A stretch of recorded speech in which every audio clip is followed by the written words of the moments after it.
go. Hey, what's up, guys? Welcome back. Another morning starting. Let's go. We're gonna do that. I think everything's good right now. Let's try it because I changed a few things this morning. Hand cam. Maybe not. Dual side. Oh, there you go. It works. Front cam. There you go, perfect. All right, so welcome back. Today we have quite a bunch of things to do. Again, I hate it. I have another meeting at 3:30 this afternoon. I'm gonna put an alarm, by the way, right away for that. But yeah, I hate it. It just cuts the day a little bit too early to my taste, but hey, it is what it is. So we have about 4 hours something right now in front of us. So we're gonna go and start working straight on the car. Today the plan is to basically finish quite a bunch of things on the fuel system. We're gonna mount the fuel tank back in it again. We're gonna start making different lines, different fuel lines to get ready for a big part of the setup there. And eventually we're gonna also transition to probably the front.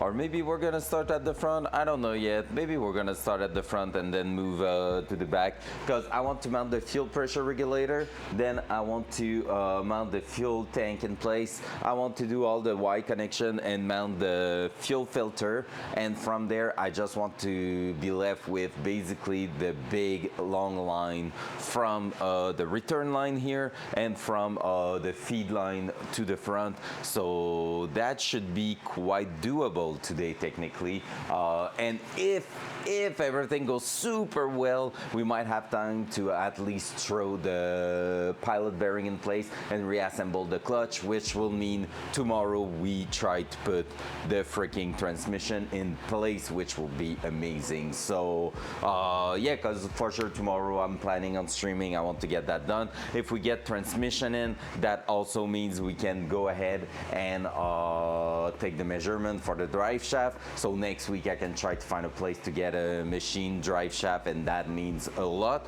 And if we're lucky, we are going to receive tomorrow or Saturday, I'm not sure, the piping to start putting together the exhaust system at the front to bring that to the turbo. Also, transmission in tomorrow will mean we can remove that strap here and we can start putting the radiator, the fan, and the intercooler in place to see where everything's sitting. And from there, we could basically start doing our piping at the front, like everything that's gonna be in the way and all, we can start working on that. So that's a big deal there. We might try to fit also the sway bar. I don't know when.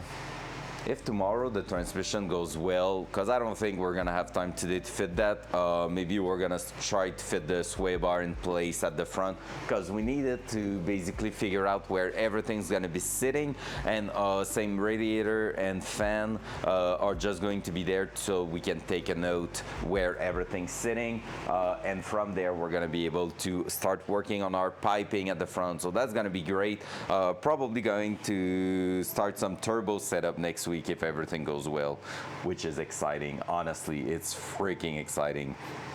So from there, I think also tonight after my meeting, I might run to the hardware shop. I have to buy some bolts for that. I'm gonna start taking note before forgetting. So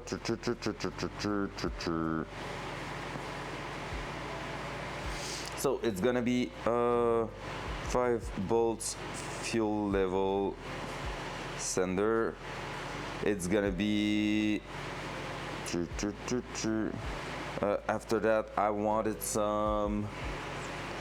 maybe some sealant for the fuel system, like some sort of but that's not like main priority now. We need one of these.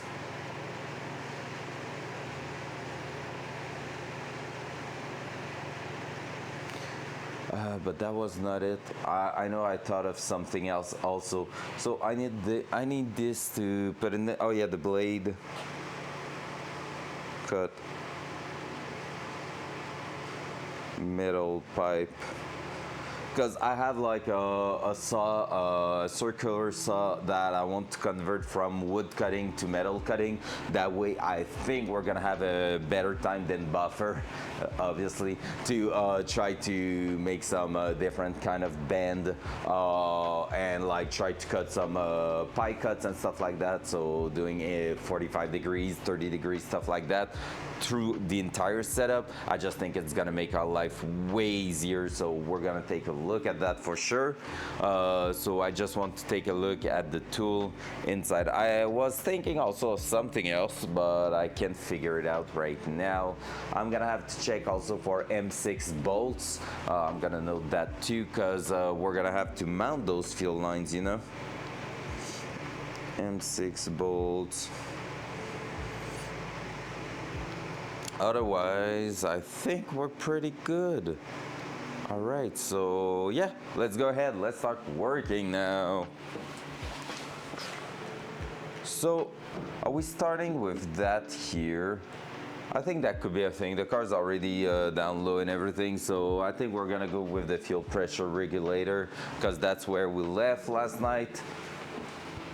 Basically, yesterday we started working on this little boy here, which is basically the fuel pressure regulator. We need to bring both lines from the fuel rails here, and that's gonna control the amount of pressure in our fuel system. So we can adjust it on top. We're gonna have a gauge at the front, and the excessive amount of pressure is gonna get distributed towards the bottom, and this is the start of our return line. So this is the start of one of our main fuel line going back to the back of the car.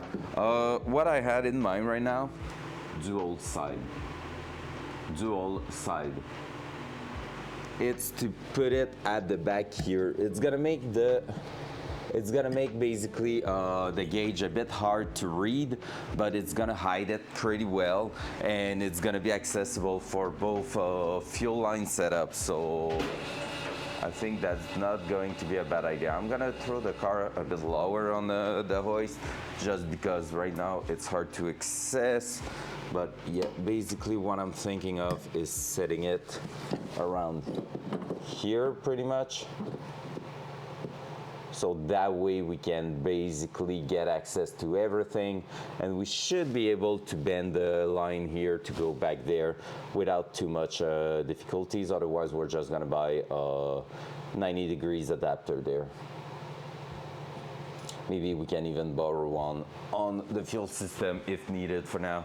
So let's go ahead and let's start working on that. So like I said, that shouldn't be too long, that shouldn't be too much in the way. It's gonna change maybe a little bit where we're gonna sit everything at some point, but yeah, we're gonna remove the intake and see how that sits.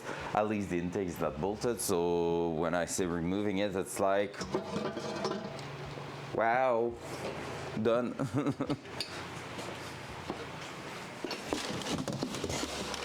Do this step. That won't go anywhere.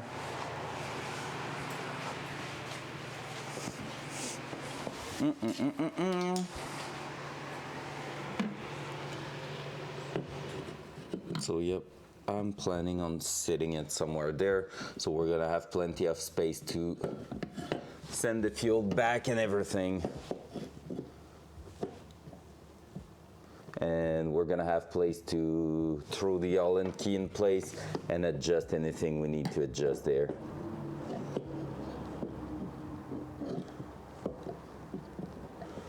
I think this is pretty much the best place.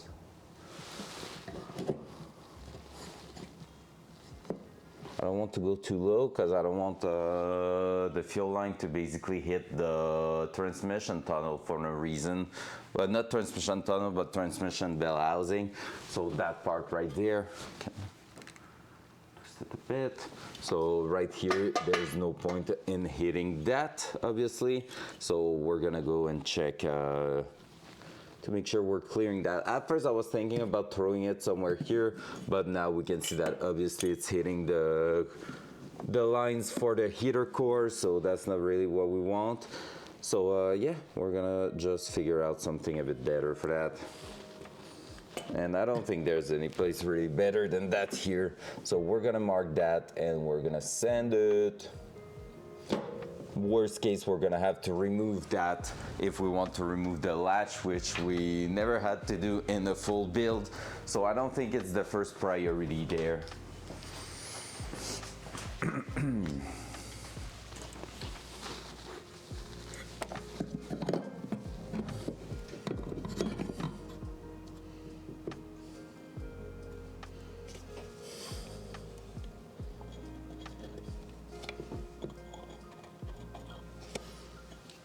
I think that's pretty leveled.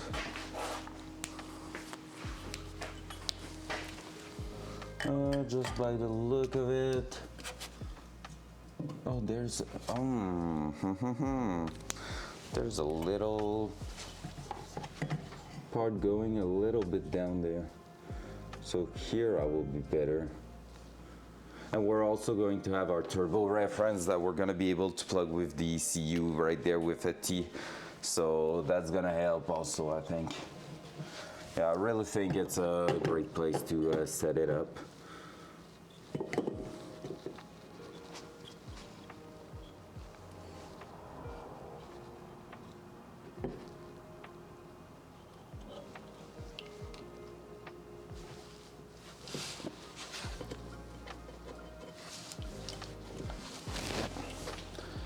Definitely not leveled, but I can just do that.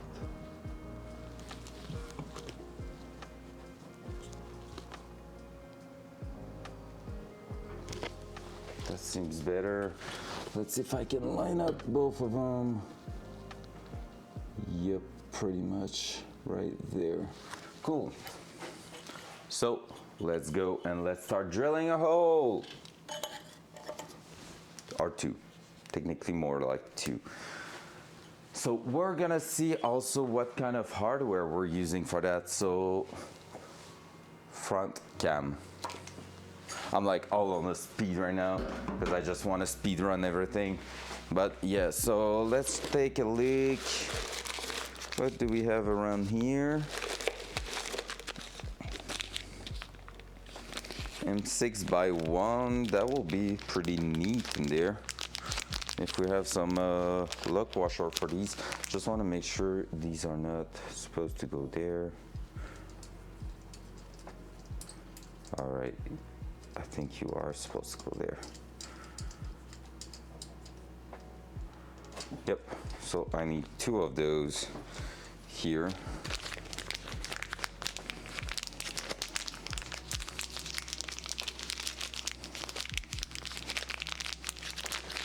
And by here, I mean in the transmission.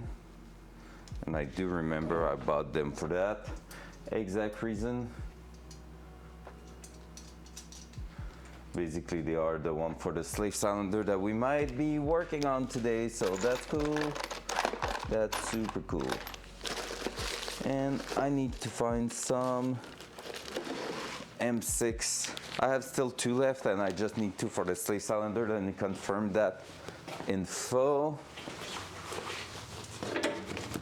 But from what I remember, the slave is all about two bolts. Yep, there's no three bolts there. Perfecto. We're gonna finally be able to throw that in place, and normally we receive also the remote bleeder, which is fantastic. So that means we have some M6 bolts and we can just go ahead and try to grab our tool over here, which would be you. Yeah. What are you? Are you some M6? Maybe you are. I wouldn't be surprised that you are. I'm probably shaking the camera now. Good morning, anyone joining. Hope you're doing great. So we already used that before. It's really a tool that I like for what it does, which is adding threads in a sheet of metal pretty much. It's like a rivet, I'm gonna have to expand those holes slightly, at least one of them. The other one is okay. Yep, so I'm gonna have to just expand one hole.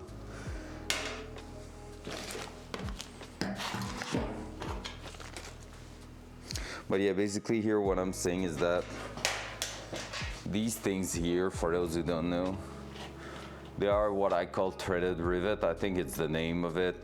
But basically you can push that through a sheet of metal. It compressed it like a pop rivet, but it's leaving a hole where you can basically just thread a bolt through it. So that's just making it super nice to use, really easy to use, and you can just go ahead and punch that through any kind of sheet metal. It's gonna press against it, and now you have threads to bolt and mount something like a little fuel pressure regulator. So that's pretty neat. We're just gonna make sure we are saving ourselves some work there, because yeah, today we can't even do the fuel lines for the actual intake, just because we cannot mount the intake to its final position at the moment until we have the transmission in. So that's why I think might be quite quick to do all that, because we mount that and it's okay for now, and we go at the back and we start working on the rear setup. So yeah, let me just find a drill bit to expand that hole.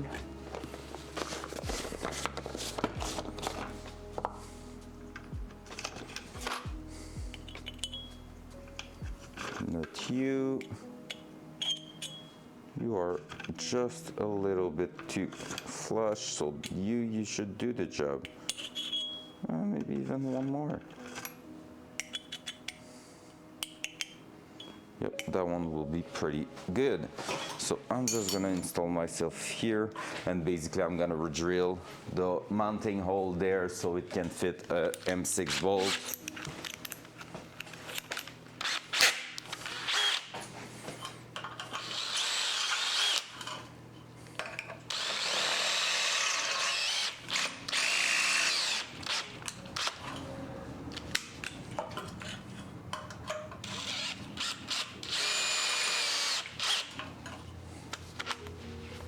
Gonna make sure the drill bit's not sleeping. There we go. So with just that, should be able to slip that and that. Yeah, boy. And I need to take a look. Maybe I have some leftovers hexagonal bolt that will look just as sick in place. Some all-in key bolts. I'm gonna put also a bit of masking tape on the return line, because that's gonna be a job for next week more than this week for sure. There you go, just to protect any debris from getting in there. And I just want to check quickly over here, because these here are some M6 bolts in a super good grade. And are they the same length as these? They are. I will maybe use those instead on the, I don't know, I don't mind that one actually. So yeah, that here will be just looking so much better that we're gonna use that. And did I bought some M6 lock washer? That's the question.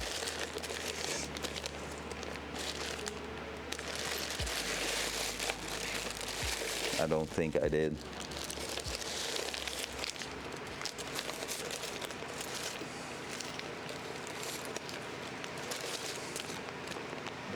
I just have some standard washer there, but no lock washer inside. Oh well, no big deal.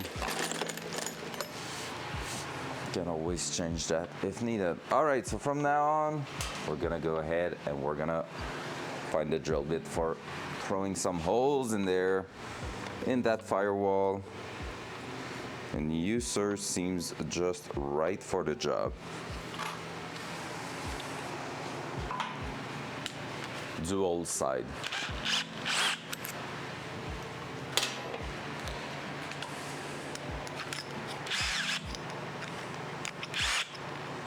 So now that's gonna be the fun part where I need to make sure I'm not drilling through some electronic or anything. But here normally I should be pretty good. So I'm just gonna go ahead.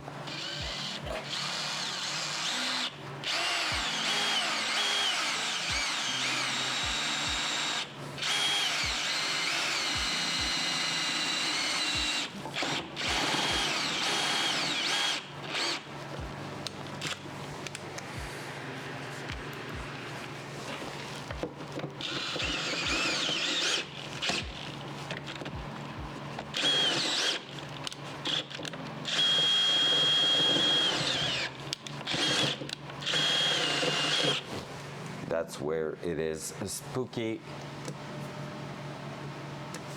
So now I just need to open up the hole a little bit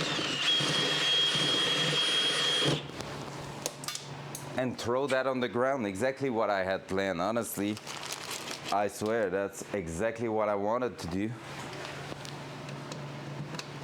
Bam, there we go. And what I'm gonna do now, instead of drilling the next one just yet, I'm gonna punch that one through with my tool, and we're gonna bolt the thing and drill a freaking pilot hole through that first. That way we are sure we won't be like screwing that up. I think it's already all set, yeah boy. Front cam.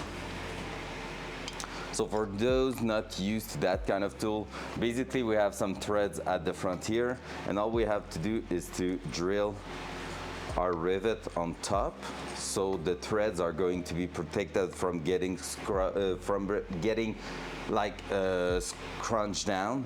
And basically when I'm gonna be applying force there, it's gonna push the rivet, so the part with no threads is going to crush around the sheet metal. So just like that, I can throw that in, dual side. And I don't think you see really well there, so let me just take you aside a little bit. Yeah, you can see the hole I just drilled, which is right there. I'm gonna throw that through, and all I need to do after that is to apply good pressure on the handle, like so, and boom. See how everything stays in there? Now I have threads. I just need to unscrew that with the little nut behind.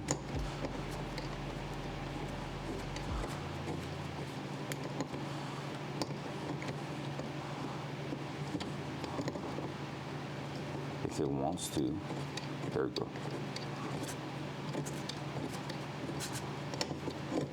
There you go. And now I have some threads through my firewall that are going to seal pretty well. So let me try to show it to you right there.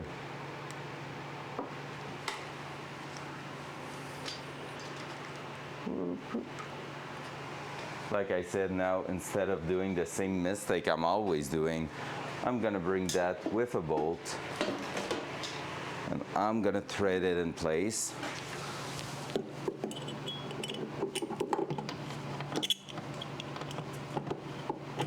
So I can adjust the angle and everything and drill a pilot hole.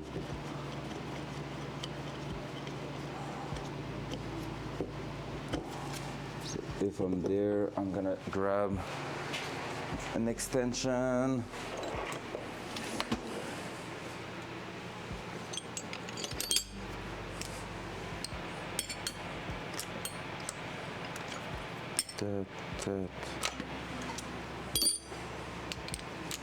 We're gonna just squeeze it in place. The heat's a bit too high right now. Let's go. So we're just going to squeeze it in place. Should be some 10 mil. It is. So I can just go ahead.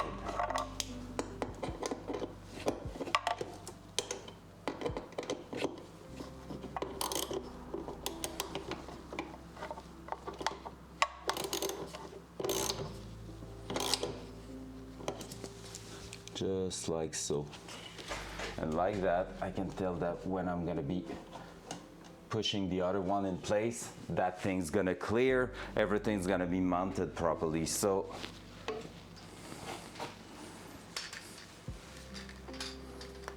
if you want to see, that's how it's gonna be, right behind the intake, right behind the engine. So should be pretty good looking, should be allowing us to have plenty of space for what we need to do there. So yeah, only thing I haven't think of, that's a really good thing to take a look at. Hopefully I didn't screw up.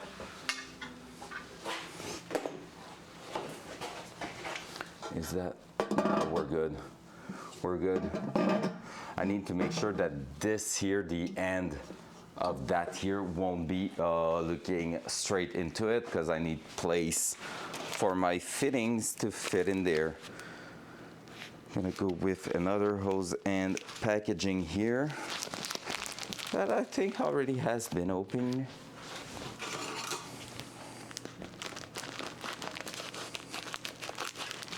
And we're gonna just take a look at that.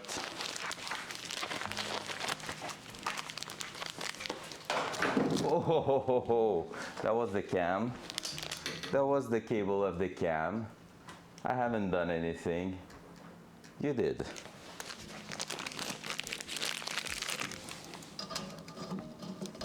Yeah, we might need some 90 degrees here, because right there, it's giving me quite a tight turn right here. 90 or 45 degrees, 8 will be probably the way to go, because I'm not even all the way down. Yeah. Because here I'm gonna have a Y splitter going right at the back here, so 90 degrees could probably help me clear.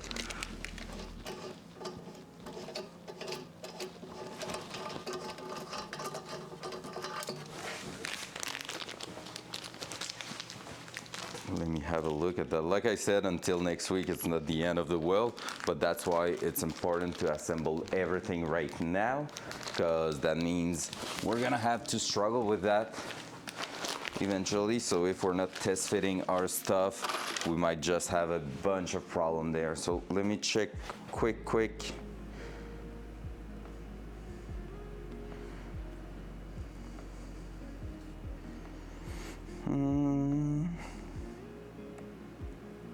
Amazon, 8:45.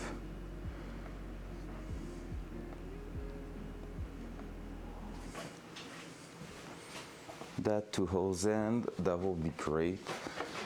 I don't know if the 45 is gonna give us too much of a trouble. I don't think so.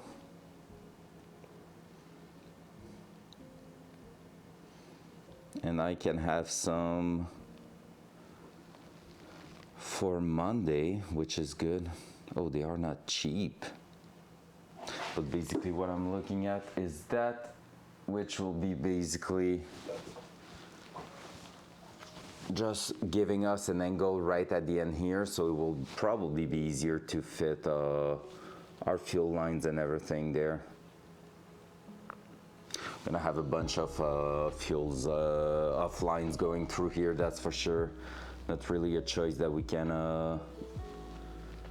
that we have a lot of possibilities on, so might as well embrace it at this point. So yep,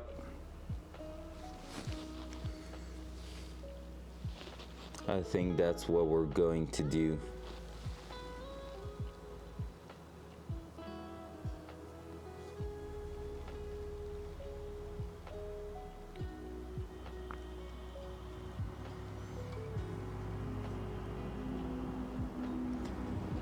Oh, there's only one left. Shit.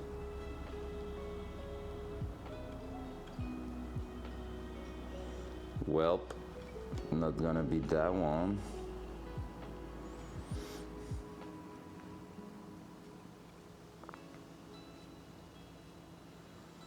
No, there's Vibrant one, but they are not cheap at all.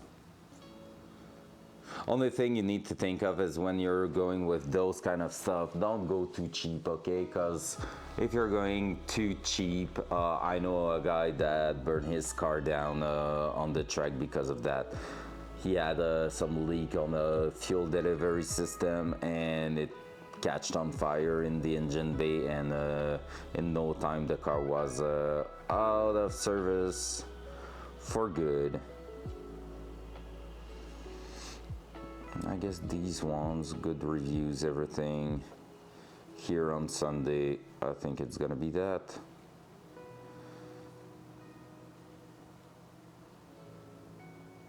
Two fittings, $50. That kills me, but like 45 degrees are not the usual, so that's why. All right, there we go. So let's keep going with the mount. Also, 45 degrees is just going to allow us to run in a little angle at first, but also swing it the way we want it.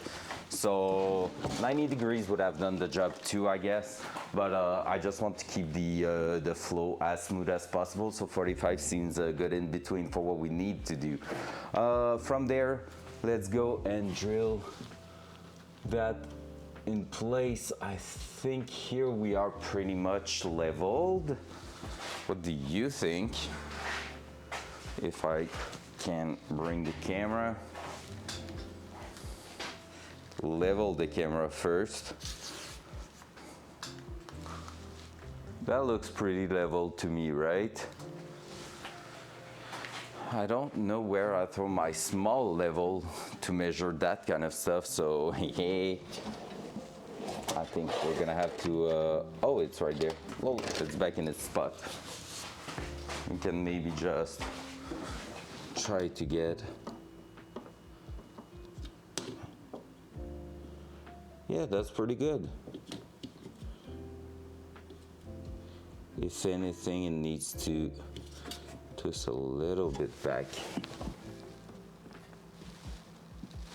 Like so. Nailed it.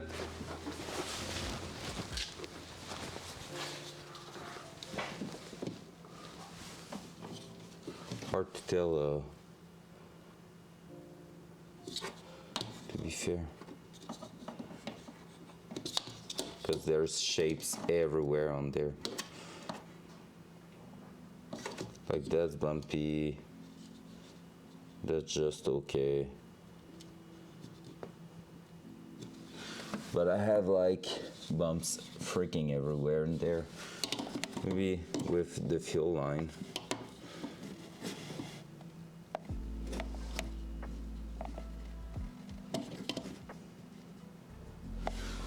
That one told me that this will be better.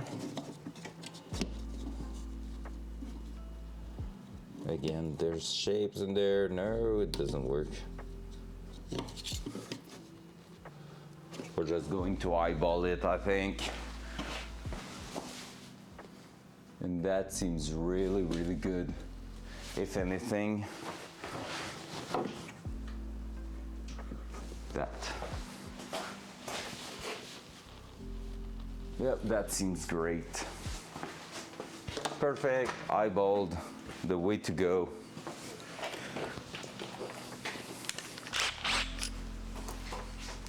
So that, let's drive a hole through that. So from here, we're gonna throw you back on the side there.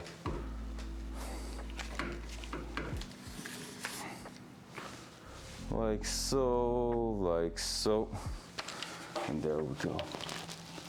So now with the plate and everything, everything's on my way. No, you're sliding, sir.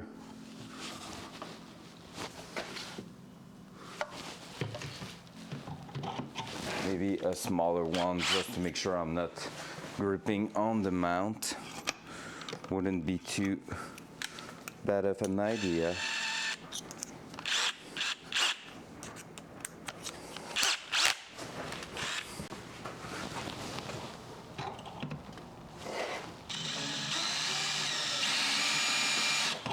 Still going down a little bit.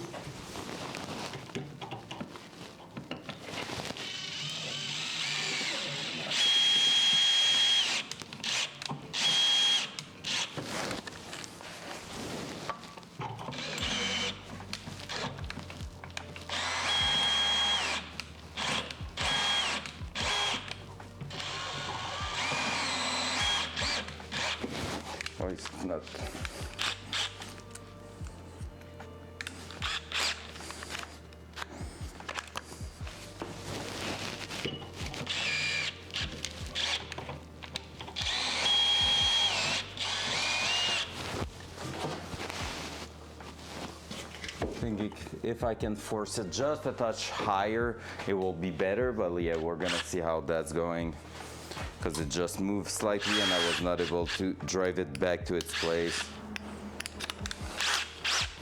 So now we can go ahead and remove it. There.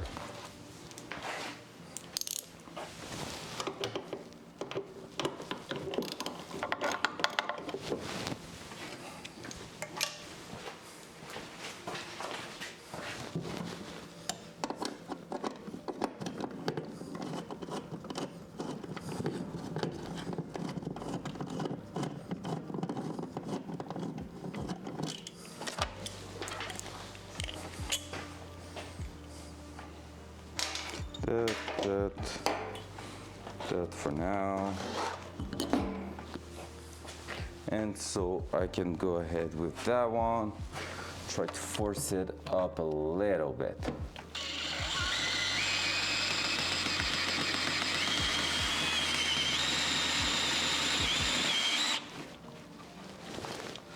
Yep, it's definitely lower a touch.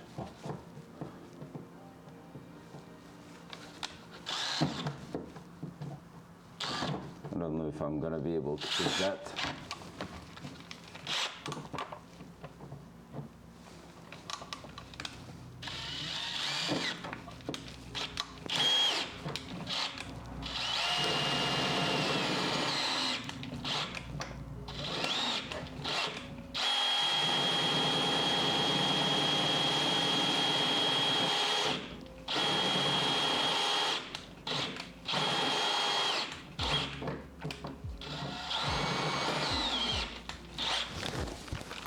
I feel like I'm not having the actual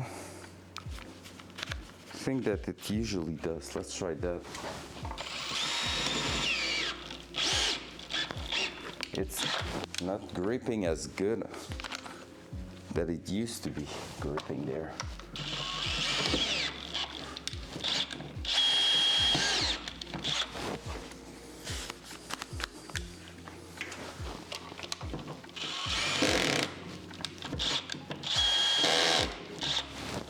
There we go, that's better.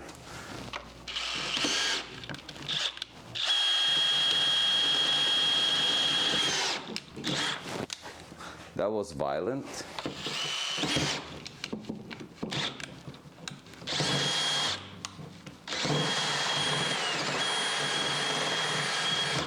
There we go.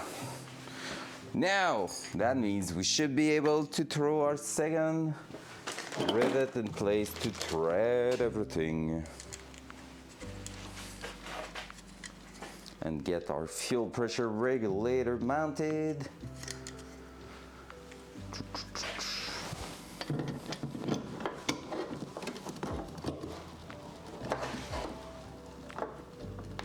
There we go. And from there, should be able to unthread that.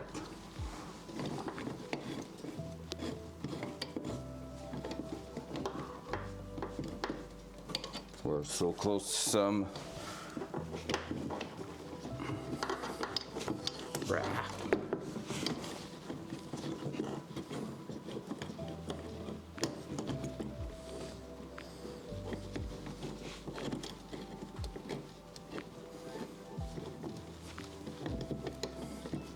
We're going to be able to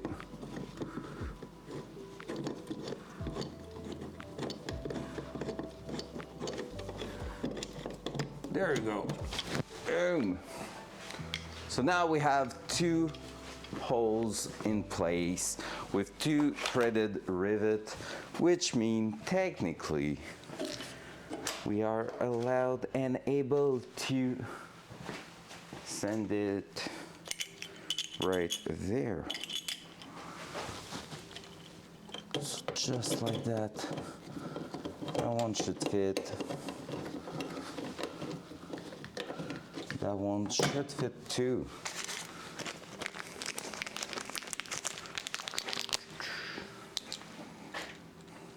Let's try to throw it in place.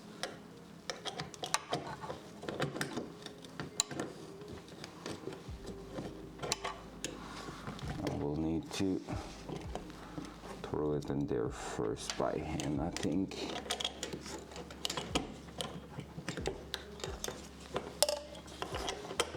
There we go.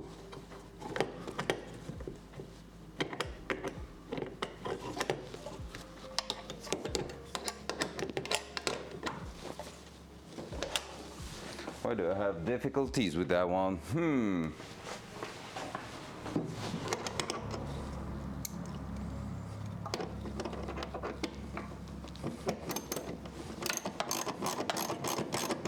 There we go.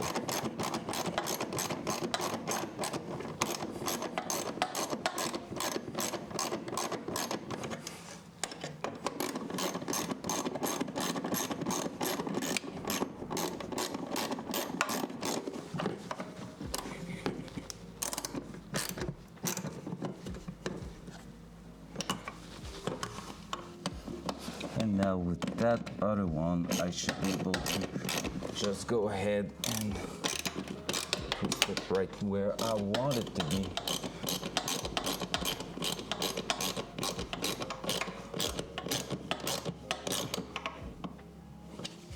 There we go. Mounted. It's not straight. Like it's not leveled perfectly, but almost. Worst case, I'm gonna be able to twist it a little bit, just increase both holes on both sides, just slot them a little bit vertically, and I'm gonna be able to adjust that. Like,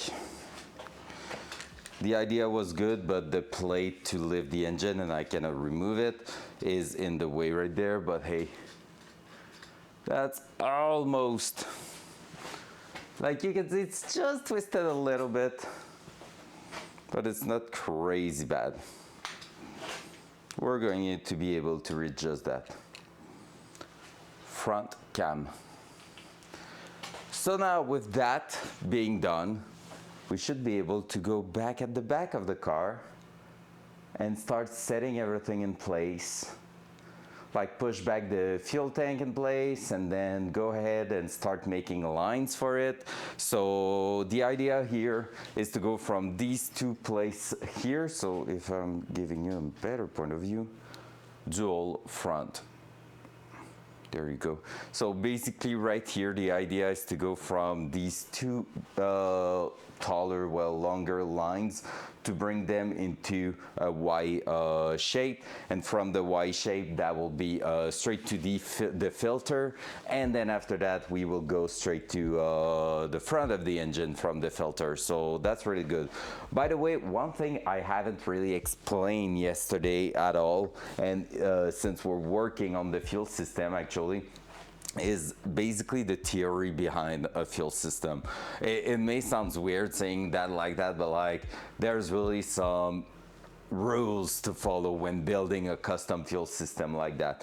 The main one is fuel pump as close as possible to the fuel itself. So you don't want a fuel pump at the front, you want a fuel pump close to your fuel tank. So here, therefore, we modified the fuel tank to suit some fuel pump inside the actual fuel tank. That's the best placement basically, because reason is, your fuel pump is right into the fuel itself. There's no air when the fuel tank is full, and it will also cool down the pump itself. And yes, if you didn't know, basically at the top right here on the smaller screen, you can see there is some terminal right there. These terminals, it is some electric wire getting inside the tank, and there is some exposed connector.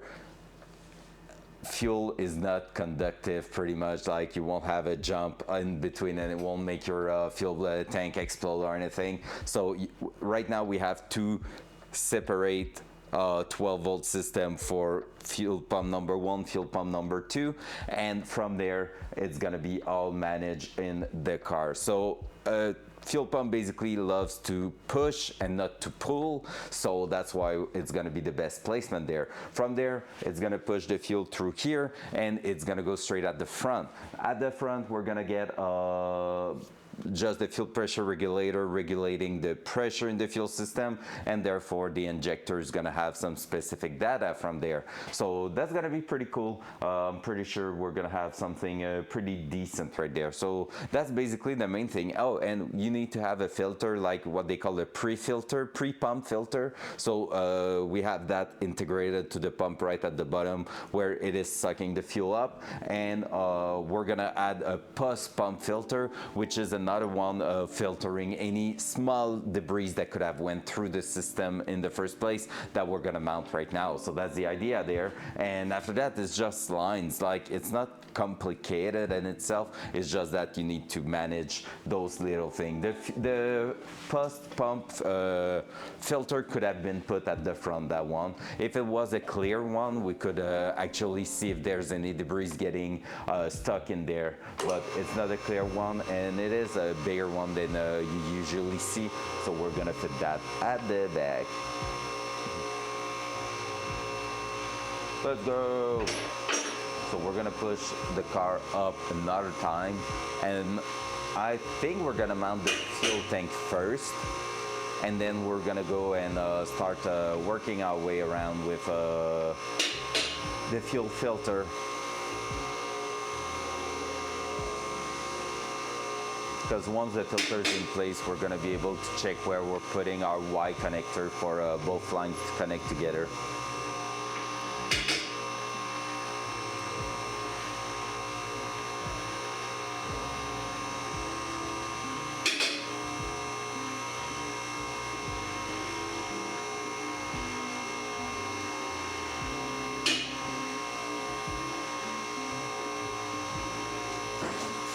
Whoops, there was a box on the car. There we go. Good boy. Front cam. Let's remove that one. We're gonna go back towards the back here. I'm gonna go around because every time I'm lowering the car, the cable gets stuck underneath and it sucks a little bit. Welder can get pushed a bit further back.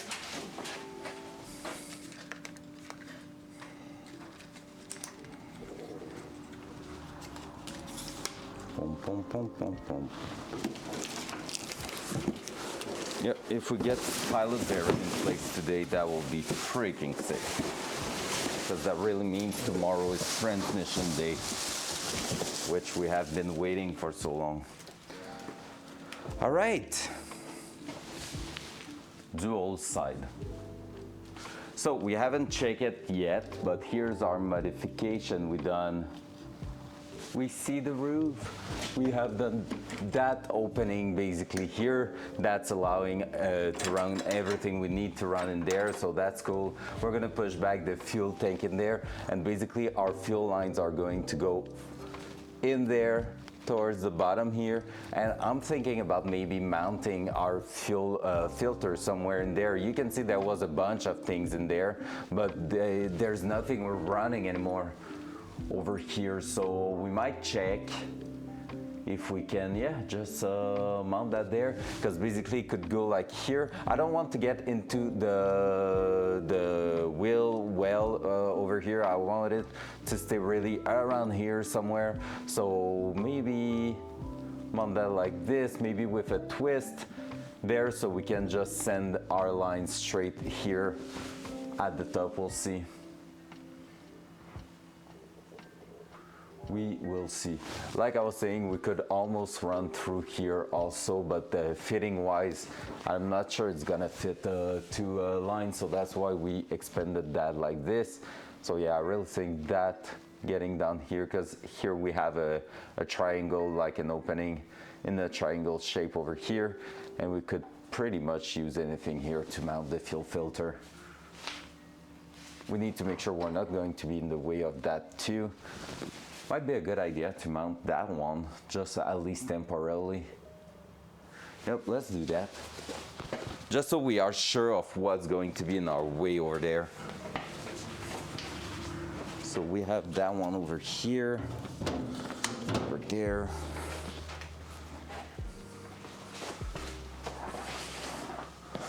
And I think we could just go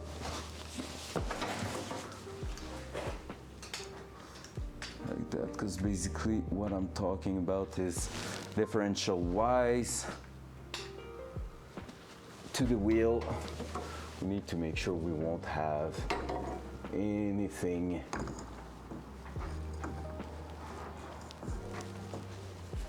is there an orientation for those? Oh yeah, there is.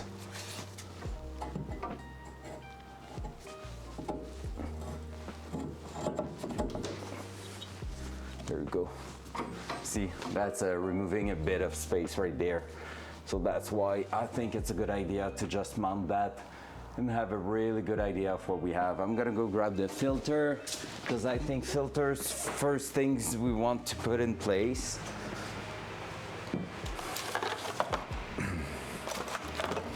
Or at least get an idea where we want it, and then put the fuel tank back in. And I cover both sides, don't want to push any dirt in there before we even start using it.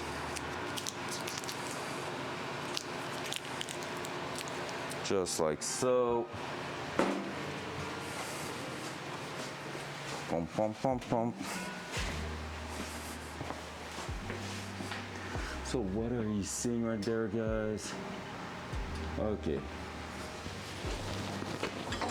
So it's quite a big fuel filter, so we need to take care of where we are putting that.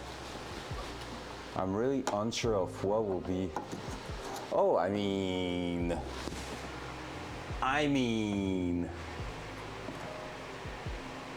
that here could be a good idea. If I'm removing a bit of the junk we were putting in flame yesterday. Could even reuse maybe one of the threads over there.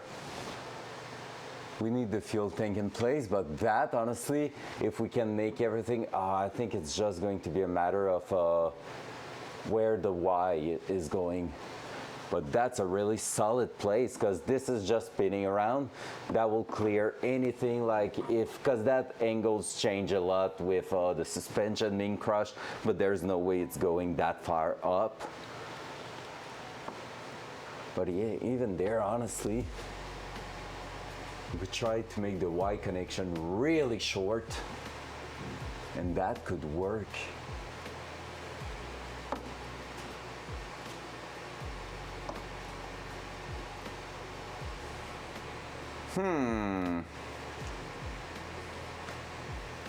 All right. Let me check something. I'm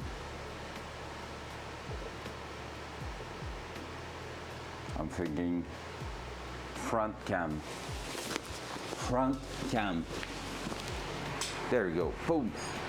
Okay, so that's interesting, honestly. I'm gonna grab one of the Y, I think I have one. Oh, it's in there. It's right here. The best thing, the best thing, and I don't know where I've thrown them, because I don't know for what I was, I don't remember which thing they were supposed to be used for. I do remember, I think, to have some female-to-female adapter. That's another Y for the front where we're splitting again. That's the mounting. Probably going to use that in not that long. Not true. So I'm gonna leave them on the bench. Let me search.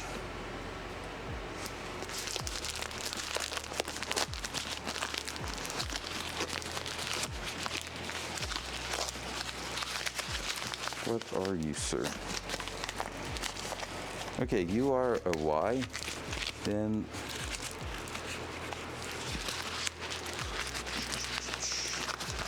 I'm just searching over here to see if I can find what, like one thing I think I had, but maybe I do not. Let me check actually on my order to see if it's not laying around somewhere or if I didn't use them in the end. Because I had like a big Photoshop thingy where I had every single piece for the fuel system. So that's a hose. No, I think it's male-to-male adapter. I think that's what they are. Yeah, that's what I had in mind. Shoot. Because basically with one 8 AN female to male, I could have probably mounted that. Oh yeah, but it's gonna look weird. I'm better doing something like that because it will be like this and then like that hanging. Just don't want it to hit anything, but yeah. So that could be like that, that, and that. It's gonna be some short hose, but that will work, and that's how I had planned it. So 2 straight connector here. We're gonna get it done, I believe.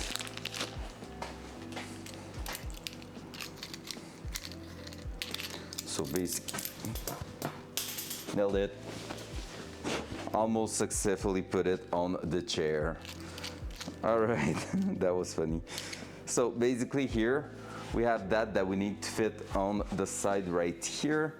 So that's gonna be like hanging somewhere there. I'm gonna hope it's not going to hit anything. Otherwise I can probably put a tie wrap or something. And depending on where we are getting that, yeah, we need to just take a look where that's going in the car, because we need the length of that to decide where we're putting that next to the oil filter, what am I talking about? Next to the fuel filter, and there's gonna be that here. Worst case, another like 45 or 90 degrees fitting here, but ideally that will be the thing we're gonna be using, like that going up. What's up, Hub? Good morning.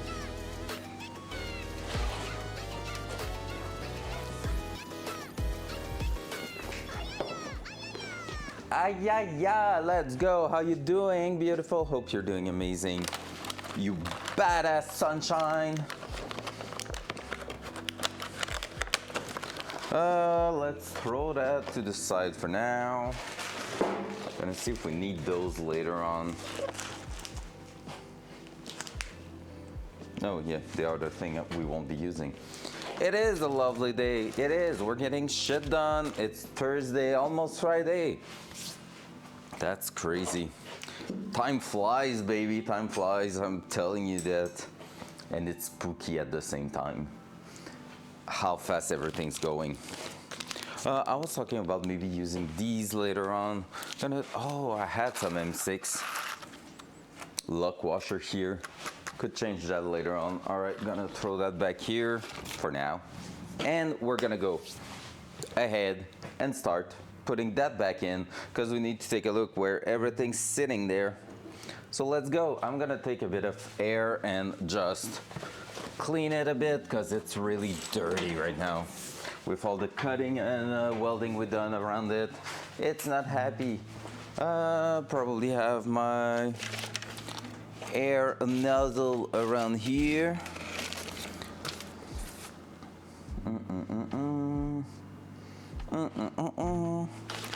I have 2 air tools, but not the air nozzle. Oh, I thought it would be here. Oh well. Oh well. Those starts to be crispy. Let's take a look over here, but I don't think it's there. I remember using it a couple of times, but yeah, no. Oh well. Gonna check quickly. If it's not there, it's not there, and that's all. I think it's just me getting a bit messy over here now. Oh yeah, it's right here. It wasn't my face, obviously.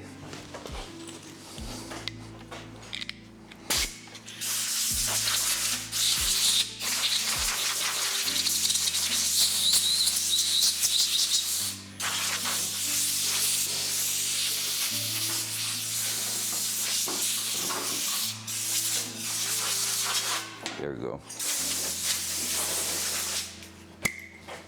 Oh, that's what I need to check at the hardware store tonight.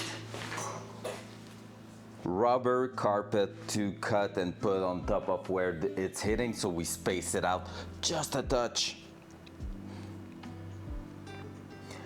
just a touch to prevent hitting that too hard and make sure everything's clearing perfectly. That's what we need. Let's go.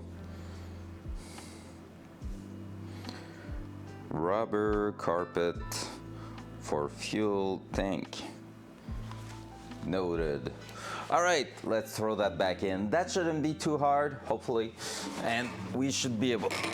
There's so much things going on in there.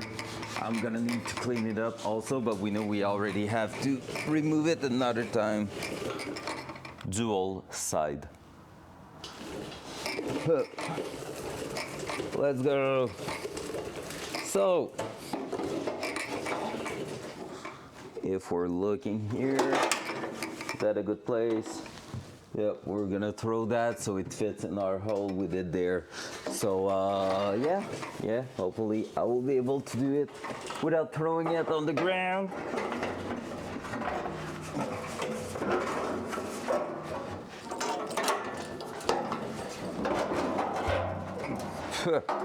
That was some dirt in my eye. There you go.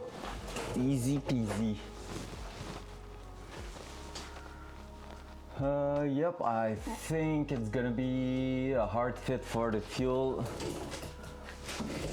For the fuel filter, I'm gonna go grab my 14 inch, my 14 mil wrench and bring the fuel filter back there too.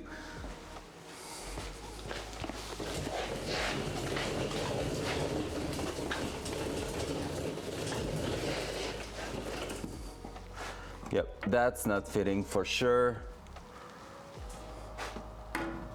So we're gonna have to think differently. Or 90 degrees fitting. I think 90 degrees could work. Do you see what I'm doing there? Yep. So basically here, if I want to use that, I will need a 90 degrees fitting right there. So it would basically allow us to push it right at the back here, turn up, and connect with those. So I need to make the Y as short as possible on the top. Ah! What's up, Arminta? How you doing? We're 50 people. I'm not famous anymore, you know. It was my 15 minutes of glory yesterday. Now it's gone. I'm a thing from the past now. Yep, so here we're gonna go with another 90 degrees to go around that. And that's gonna make the dream work. Which means we're gonna get stuck before a long time there, and there's not really any other place I can run that. I was thinking about maybe doing something funky like that and throwing the fuel line to the other side, but that's not really what I want to do, to be fair. Where's the... That's there. So yep, needs to go this way, that way.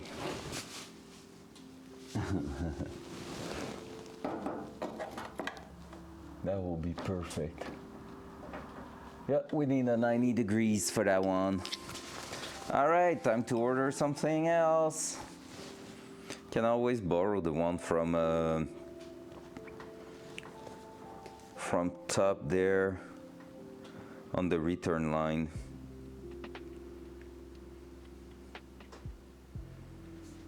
Is it going to work? Because I see that one there. 8 and 90 degrees. Let me check. What do we have here? We have a 90 with a hose hand that could be really fun to use.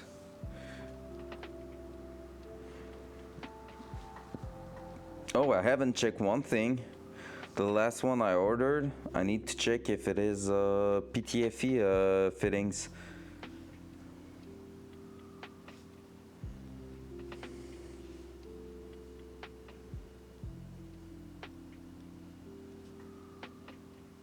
It is not.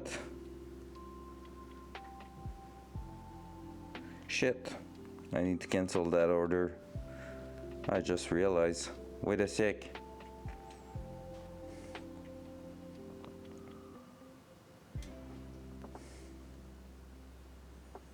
Cancel. Done. Perfect. So we set 45 degrees and 90 degrees. 190. Can be here on Sunday.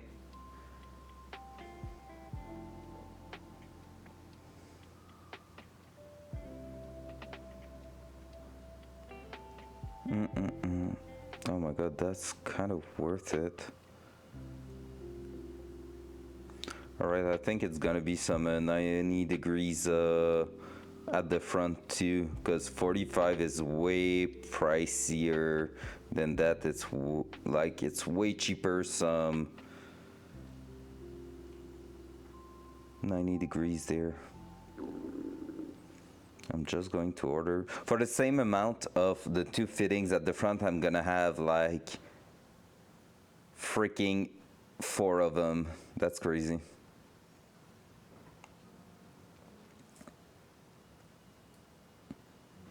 Delivered on Sunday. Let's go. Boom. So I think we're gonna do some transmission work today, because we cannot really do anything here if we don't have that mounted with 90 degrees to know exactly where everything's going. Hey, that's the thing we lost. Transmission? Someone said transmission? Because basically what happened, guys, is that here, front cam.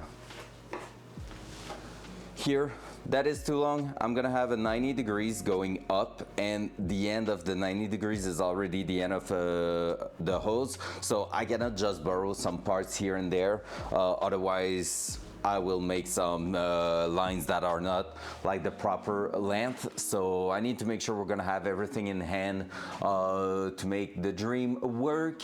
So same here, fuel rails and stuff, no way we can do something. And next step is gonna be to mount the transmission. So honestly, I think this morning we're gonna get stuck on the fuel system for now, which is okay with me if you ask me, because I'm like, oh, I didn't want to like run into a bunch of things. Like I don't want to start making something halfway through and stop and everything. So we're just gonna fix the fuel tank in place. Are we? We're just gonna leave it like that, actually, because I need to remove it anyway. And if tonight I'm going to the hardware store, we're gonna be able to change the studs and everything on top for the fuel level sender, clean it once and for all, cap everything until we are ready to go with the fuel lines and all. So yeah, I'm not even going to put that back in place. So I think it's gonna be time for some transmission work. Just looked around for some seconds, and I think this garage needs cleaning. It's all good. It's all good. Let me live in my lies. It does need a good ass cleanup. I think I also found the mufflers and everything we're gonna run. Oh, there's that. I need to take the measurement for that mufflers there. Hey, wait, what? Did I just order the full-on?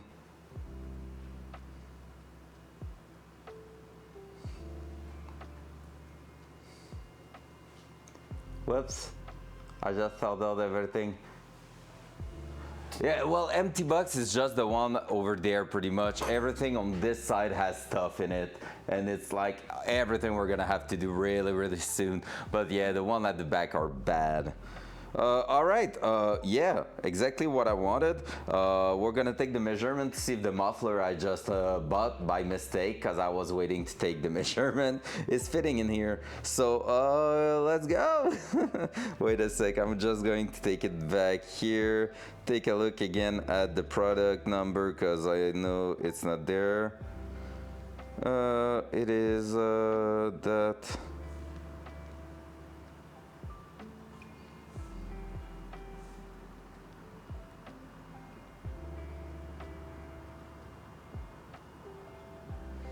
$719. Can you buy something by mistake? It takes time to confirm payment. No, but I put like fittings and I was clicking the buy now, but it just added it to the cart instead of like buying only this thing. So everything was in my cart, and usually on Amazon I'm just taking like some stuff in my cart, and sometimes I'm just quick buying something, but this one didn't quick buy just itself, it just quick buy all the cart, so that was cool. Just going to go and take measurement and it's all good. So we need to have 23 by 4 by 9 or almost 10-inch of space where the muffler is going. And honestly, since how big the OEM one was, I'm pretty sure we're gonna be able to get that. Come on, extension cable. Dual side. And yeah, it's not taking that long to confirm an order, because I'm just fast clicking like I don't give a fuck, I don't want to think about the money I'm spending, and that's how it's going. So here's where our muffler is going technically, so let's see how long we have. And technically it's doing like a weird bend to the end, but that's not what we want. 23 in length, so 23. We're quite good. It's gonna be a bit short at the back because it's 28 total. It's gonna be interesting there, because I was thinking about putting it also vertically, like 23 here is the case, so we will be from that to that, which works for me.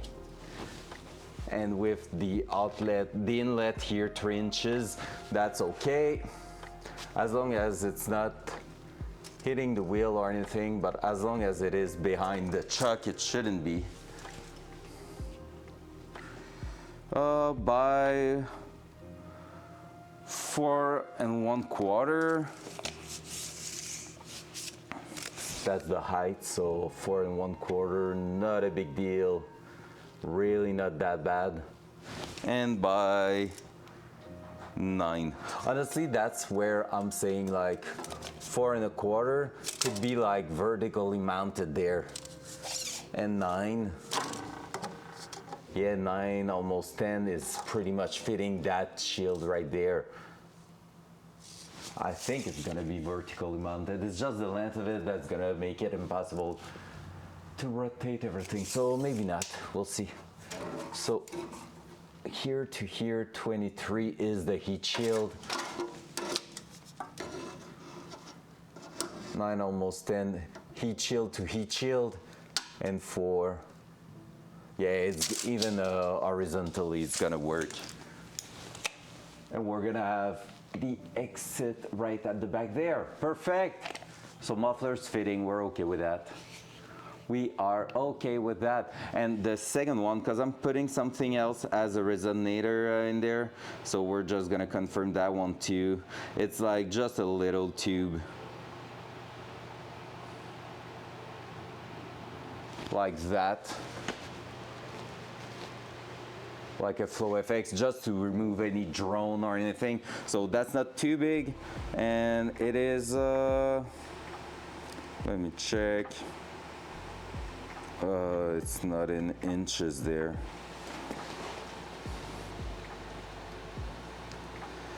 So I'm gonna go here,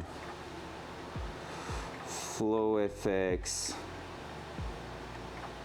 71 419, 71 419.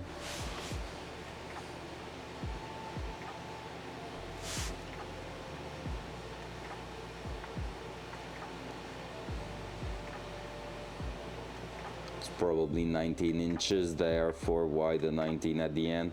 Oh no, it's exterior length 14 by 4. So 14 inches, yeah, that's not long. That's gonna be perfect, probably right next to here.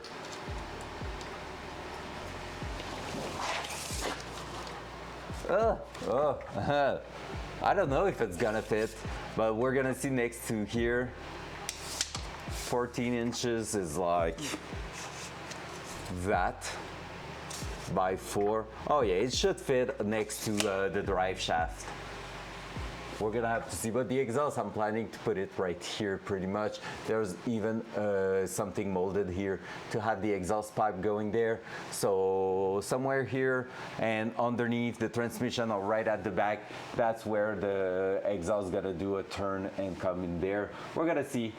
If it fits, it fits. If it does not, we're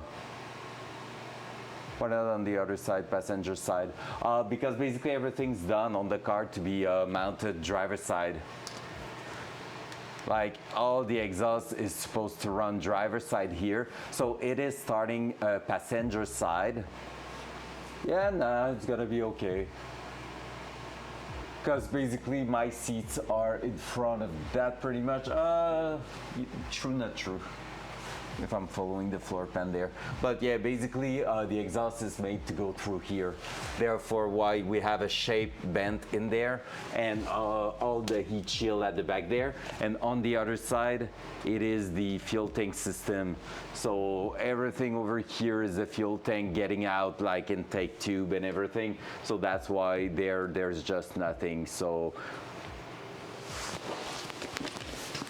few people melt shoes in the interior because the exhaust in the track.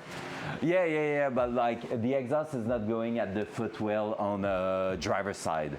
Like driver's side at the foot, it's gonna be all good. The turbo system is gonna go down passenger side, and then after that, after the end of the transmission, it is twisting towards driver's side. So it's gonna be driver's side only at the back of the car. Yeah. No, I think of that, and also I just want most of my lines and all, like fuel lines, brake lines, everything, to be mounted like in a place where we won't have to worry about them overheating because of exhaust manifolds and stuff like that. Yep, that's a good point though. You really need to think about all those stuff when you're doing something like that. Super duper important. So, well, exhaust is ordered, I guess. Whoa. So we're gonna have the rest of our things there. Everything's gonna be good.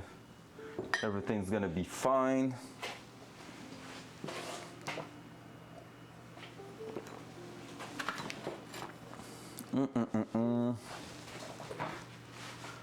And now, time to go grab the pilot bearing, I guess, in the freezer, because needed it to shrink, and take a look at the back over here, because we need to tap that right in there at the center over there.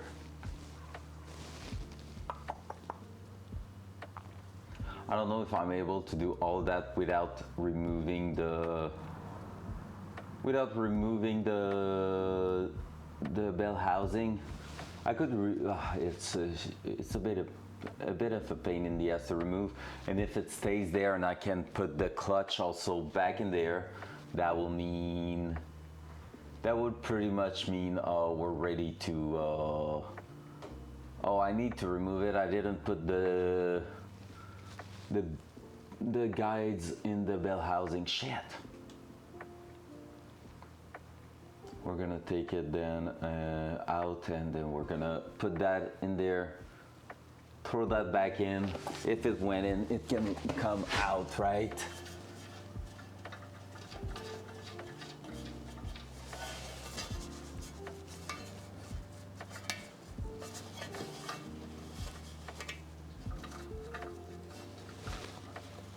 And it will be able, and if I can assemble the clutch right from here, that will mean we can just drop the transmission in there in not that long.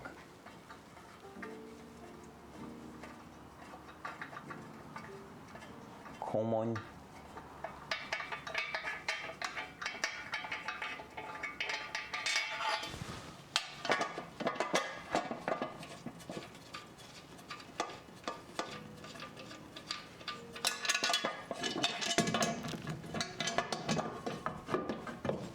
such a pain in the ass. There you go. Boink. Oh, they were in there. They were actually in place, and I didn't even remember having them. Well, you know, since we removed it, we're gonna leave it out for now, put the pilot bearing in place, and then we should be able to reassemble the clutch once and for all. Let's do that. That was not even the good bolts anyway for that, so we're gonna grab the good one right here. It's almost the same thing. All right, so I'm gonna run inside the house, guys. I'm gonna be right back. Is it time for some snacks? Maybe a little early. Well, I could do that. I think I'm gonna go snacks. Yeah, I think I'm gonna go grab 2 little toast, and I'm gonna grab yeah, just a little quick breakfast. Snack. And then after that, I'm gonna be back with the parts that's laying in the freezer since 2 days, and we're gonna try to throw that in there, okay? So be right back. Na na na na na na na na pew. Na na na na na na na na bam bam. Okay, bye.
I'm back with some toast.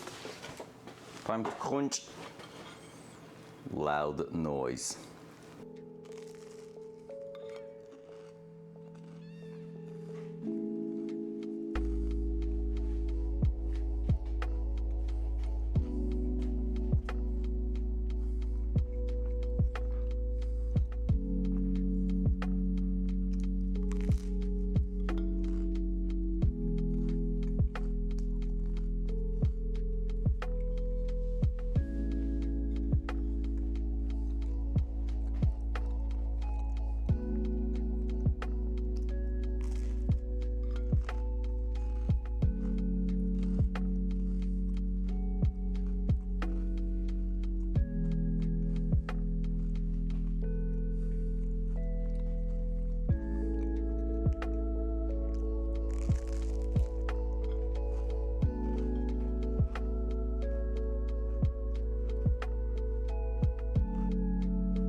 Best toast of my life. Let's go. We're ready to go back. So before it gets too hot, here's the pilot bearing. That's the only part we were missing for the actual front, front of the transmission and of the engine. So we're gonna throw that in there, okay? For that, let me check which socket we can use to push it in place without damaging it. 21, 21 seems pretty accurate, so we're gonna go with that. But also bring the 19, except if we have something maybe just a touch smaller here. Like that one, 11/16 seems pretty amazing. So we're gonna use that. And we're gonna try to tap that flat in there. Basically, we need it to go to the rear, and it's gonna be what is used to actually, like, kinda. It's called a pilot bearing. It's just to center the transmission, pretty much, from what I understand from it. Now, I just need to make sure on which side we need to put it.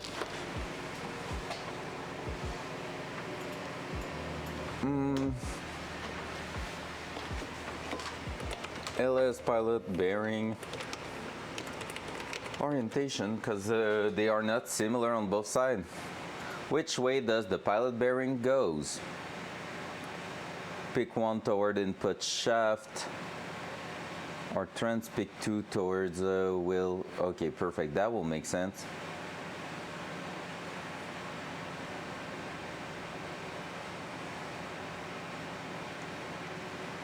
Oh, okay, I get how they are done. Let me check.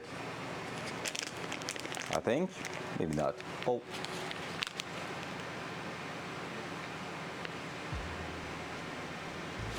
Oh, you can get brass one. Damn, the more you know.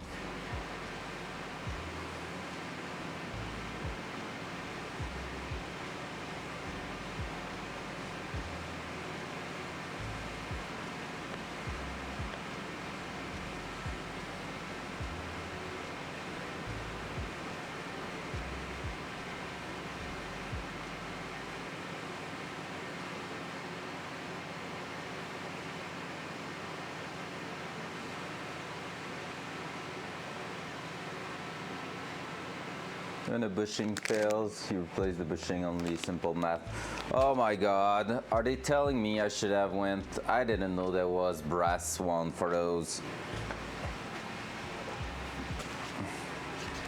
LS pilot.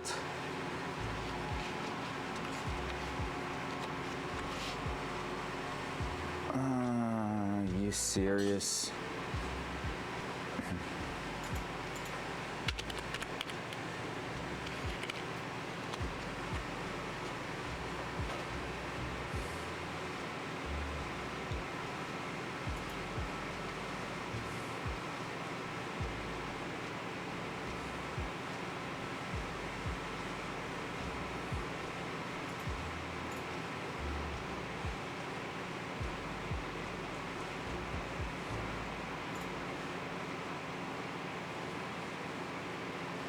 I don't see what they mean there. A lot of people seems to use those. Okay, yeah, I get what they mean. We're gonna use that one for now. That's for sure. Don't think it's gonna fail in the first place, summer, right? Technically, so let's go. We're throwing that one. So basically, I put that one in the freezer. If you ask why, is because of physics. Basically, if metal is cooled down quite a lot compared to the heat of the transmission, which might not be that much of a difference, but you're gaining a tiny amount of space, which will make it easier to get in there. That's all. So we're gonna try to put that in. Let's go. Dual side. So how many time am I going to take to, how much time am I going to take to put that in right there? So we measured our transmission with the bell housing, and based on that we figure out that was the one we needed. So we're gonna try to push that straight in. So I'm making sure it is straight now. Let's go.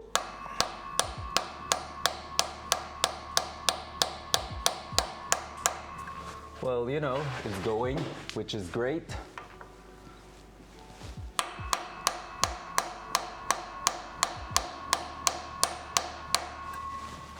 Yeah, so far so good.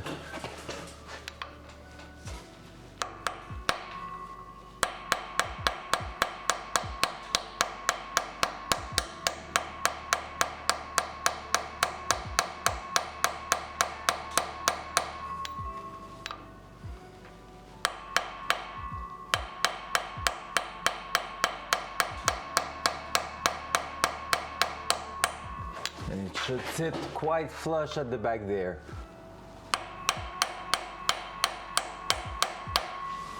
I'm just waiting for the sound to change.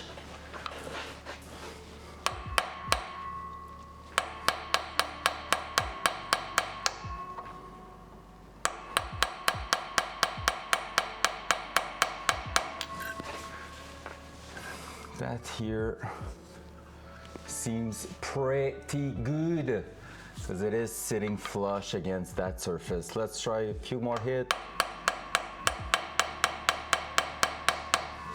Yup, it is sitting flush. Let's go. And that's it. That was the only thing we were missing. So that's quite crazy. Such a small thing, and yet so useful. So from there, what does that change?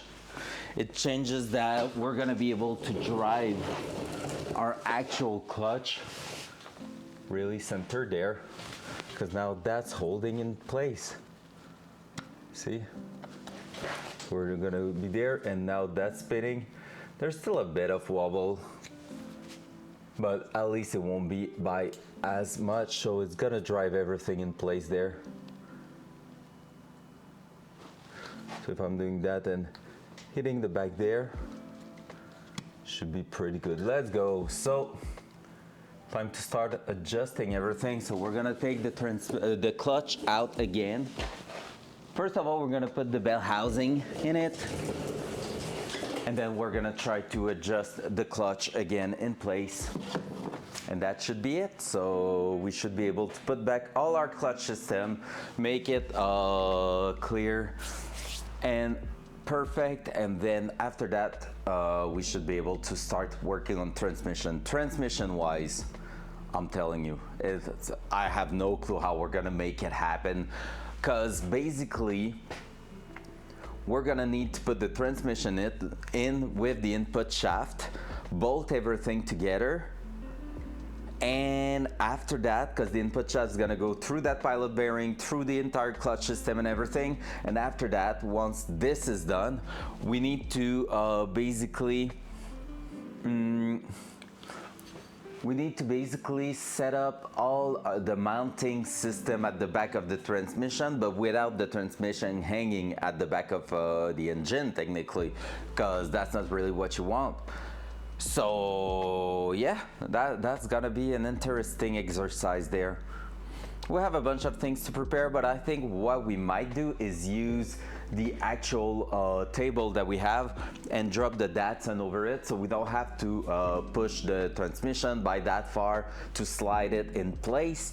And from there, maybe we're gonna be able to make it work and just like hold it on the table while we are assembling all our mounting system. And yeah, that's gonna be an interesting setup there. I think my old back is gonna cry a little bit. Up. Let's throw that one in. So I'm gonna prepare the alignment pin that we had in the end, and I forgot about him. And we're gonna try to throw that in there, lining everything up and all. So there we go, pilot bearing in. Was worth removing the bell housing, I'm pretty sure. Yo, we did that like champ right there.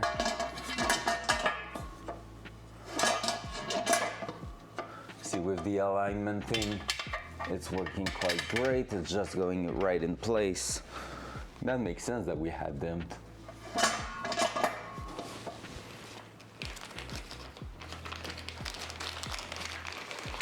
Let me lock it in place, just making sure. So now I'm using the proper bolts for that, and the next bolts are going to be for the transmission. Transmission wise, I hope we're gonna have access to those two. I think so. With proper, there we go. With proper extension, and I bought a shit ton of them after watching a guy doing pretty much that job. You can go through here and get access to those bolts. So that's what we're gonna try to do. Probably, but hey, we'll see. Just like that one, I'm not sure I can get access to it right now.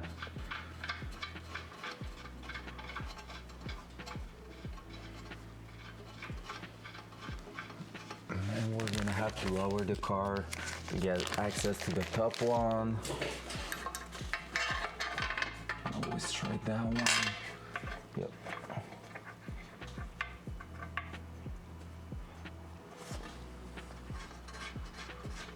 And we're gonna try to get that one done too.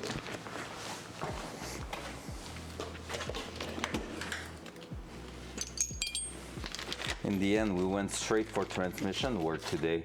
When I was thinking we will be stuck a little bit longer on fuel system, but we definitely got stuck, just not the way we thought we will be. I thought we will get everything pretty much there, and in the end, nope. Need to do something else because nothing's fitting like we thought it would. Oh shit. That was my eyes. Short socket maybe? Let's bring the short one.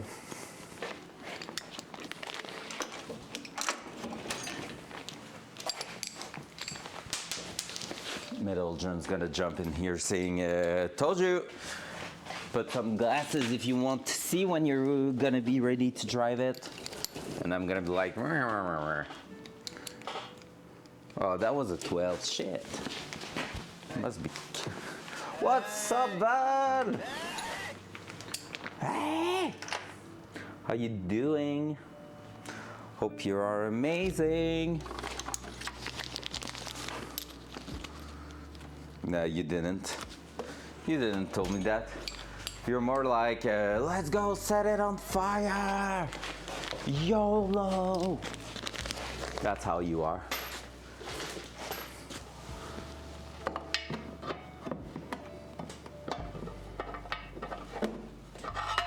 Come on. Please, sir. There we go.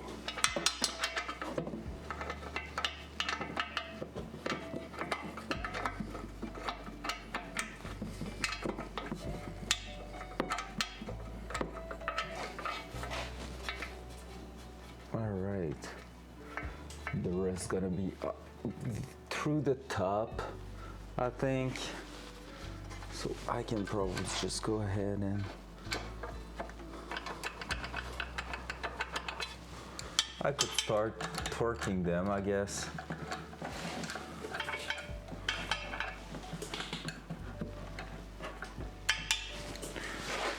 What is the torque for those? Let's look on the internet.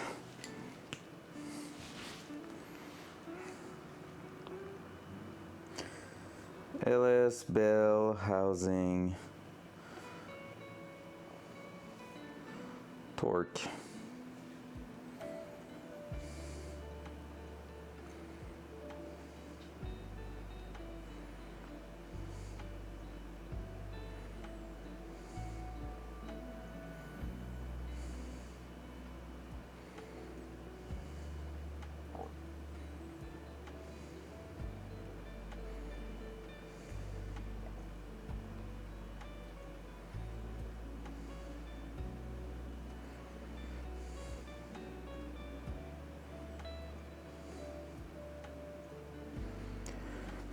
All right, so 35 is the measurement there. So let's grab our torque wrench.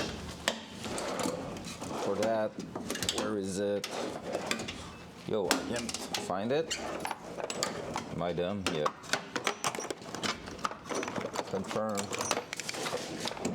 Pump, pump, pump. And 35 on it.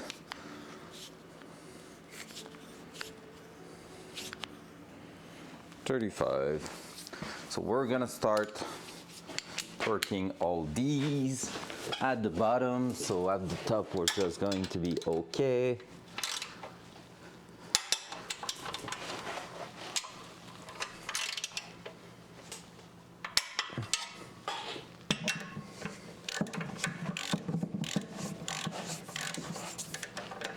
I need to definitely finish that. And the one we can't reach, we're gonna go through hope and dreams. That's gonna be our measurement.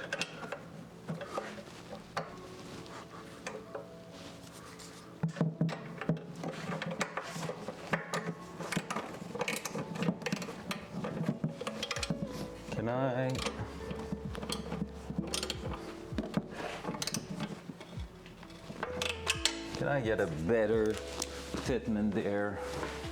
That will be great, thanks. It's just a tiny bit too loose, too tight. Oh, that one's gonna help, definitely. Damn. No, that one I don't know if I'm gonna be able to. Let's try it. Oh, that it is starting. Oh wait, am I not the only one? No, it's because I said Metalldron's gonna jump in here telling me that, because I just received some dirt in the eye right here from the floor pan, and I was like, here, Metalldron's gonna say, told ya. And so Val decided to tell me, told ya. And I was like, no, you're not. You're more like, YOLO, set it on fire, boo. And that's it.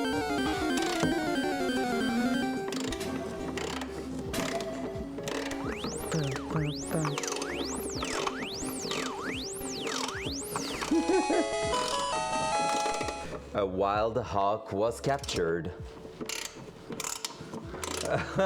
Let's go. What's up, Siphon? Yo, that brings back so much memories. With the battle song. Nailed it. The battle song and everything. Holy shit. Bring on the memories there.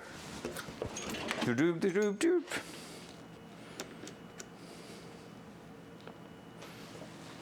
Where's the music? Oh, it was in between two songs.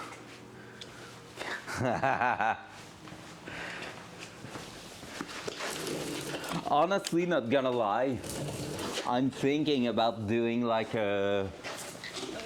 we could trigger something like that, but I don't want to cut your sound also because of that, Siphon, like to make it too obvious, but just like the battling sound, and that you can throw a command to capture someone, and it's like a 50% chance from the bot, and there's just that battle sounds in the back for 10 seconds while we're waiting to see if you capture that person or not. Like, imagine exclamation mark Pokeball at the username, and like you're like tap, tap, tap, tap, tap, tap, and that will be so cool. So you could actually throw Pokeballs at Hawk and see if you can capture her or not. That sounded a bit weird.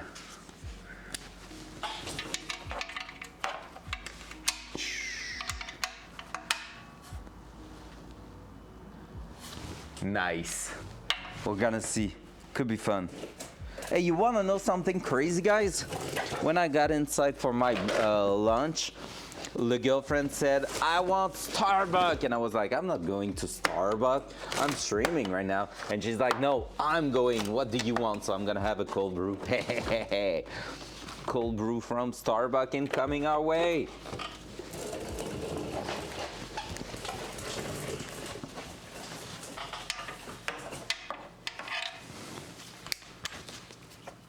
Sounds good. I'm gonna check tonight for that. I don't know if I'm gonna be able to apply it for tonight. All right, get in there. Let's go. But if I can, that will be fantastic. But I'm definitely going to check for that.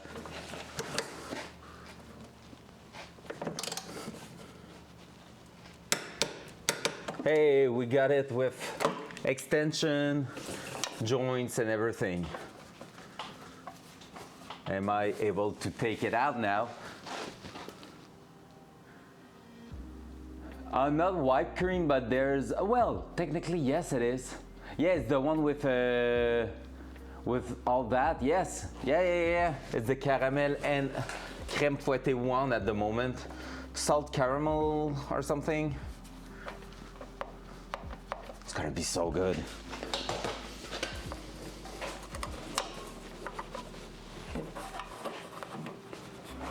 So, Val, what time your interview tomorrow? I think you already told me, but I can't remember. Can't wait. It's gonna be so cool.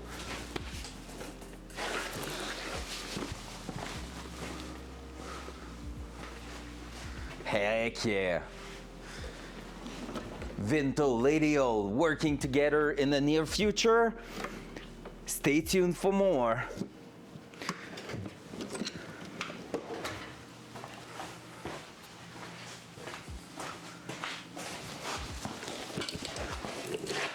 I should have said working again together, because we already worked together on the most awesome project ever.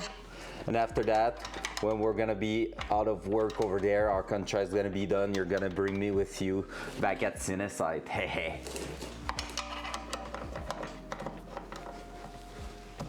Imagine, that will be sick, not gonna lie.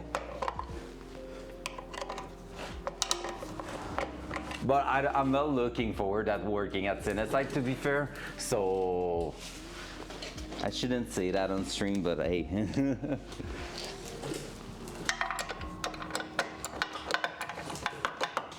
All right, how are we getting you out of there now, sir?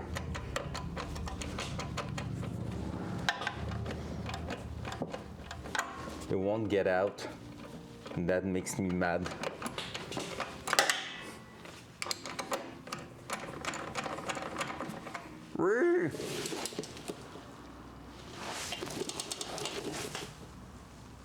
How are you going to get out?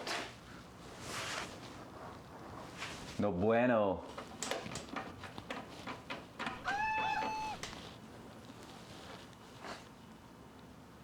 No, she's permanent. She's not under contract. So she's gonna stay and we're gonna leave.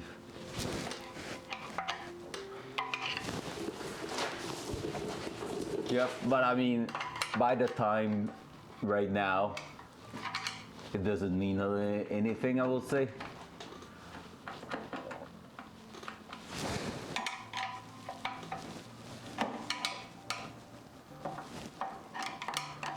Get out of there, sir.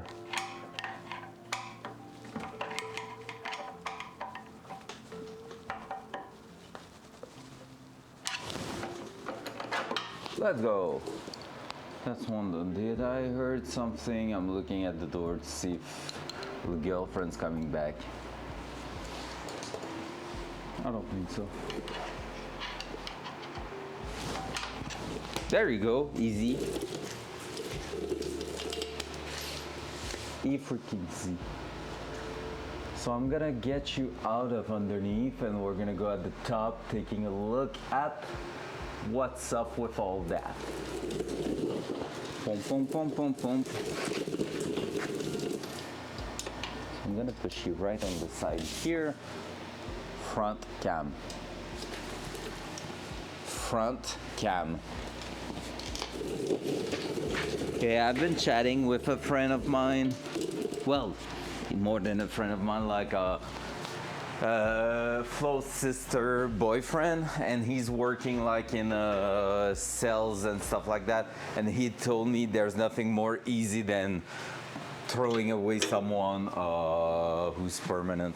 It's almost harder to get rid of someone with a contract than someone who's permanent.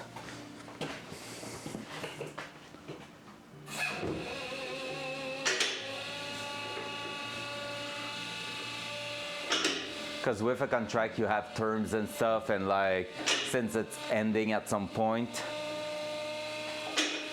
more than friends, wink wink.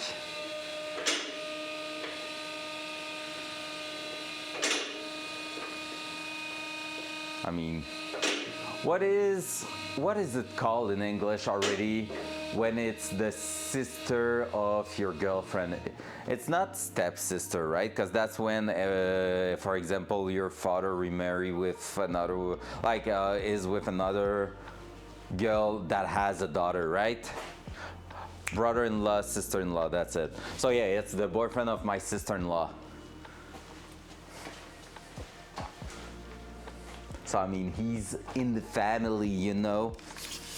And it's weird because like I know a lot of people do not have like, they are not necessarily close to people in their family. Like they will not care at all about like the boyfriend of the sister of their girlfriend because they don't see them that much. But Flo's family are really close together, which mean I'm a really good friend of all her sisters and brother, their boyfriend, stuff like that, and even cousin, uncles, everyone. Like we're seeing them quite many times a year. Always big ass party and everything. It's super fun. But like, yeah, I always realize how weird it is, the fact that I can just chat sometimes with her cousin because like he's coming here in Quebec for studies, or her other cousin that she's becoming a dentist, and sometimes we're just chatting to each other. And now her cousin boyfriend is now like a really good friend too, so you know it's going really far, and you're like, yo, that's not the typical family here, I would say. It's good if you're keeping in touch with your own brother and sister, usually here. Not at this point, but almost, you know.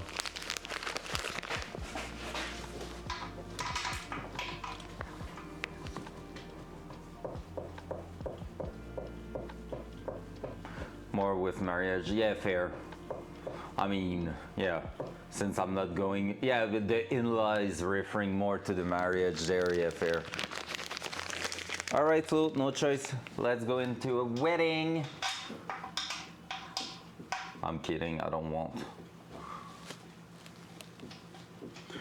And I don't want to get married for one reason. It's useless and it costs a lot. And that's true, that's the main reason. I like the ceremony and everything. Congrats, nah. Like the ceremony and everything, like the party and all, it's cool, it's cute, like I'm okay with it, but it's just like the way it is done nowadays, like with everything being so pricey, it has to be a big ass party all the time and all. I'm like, nope, not my style. Oh guys, no. There's one single bolts that we cannot put in there. She already had one. She already has one, Lady O.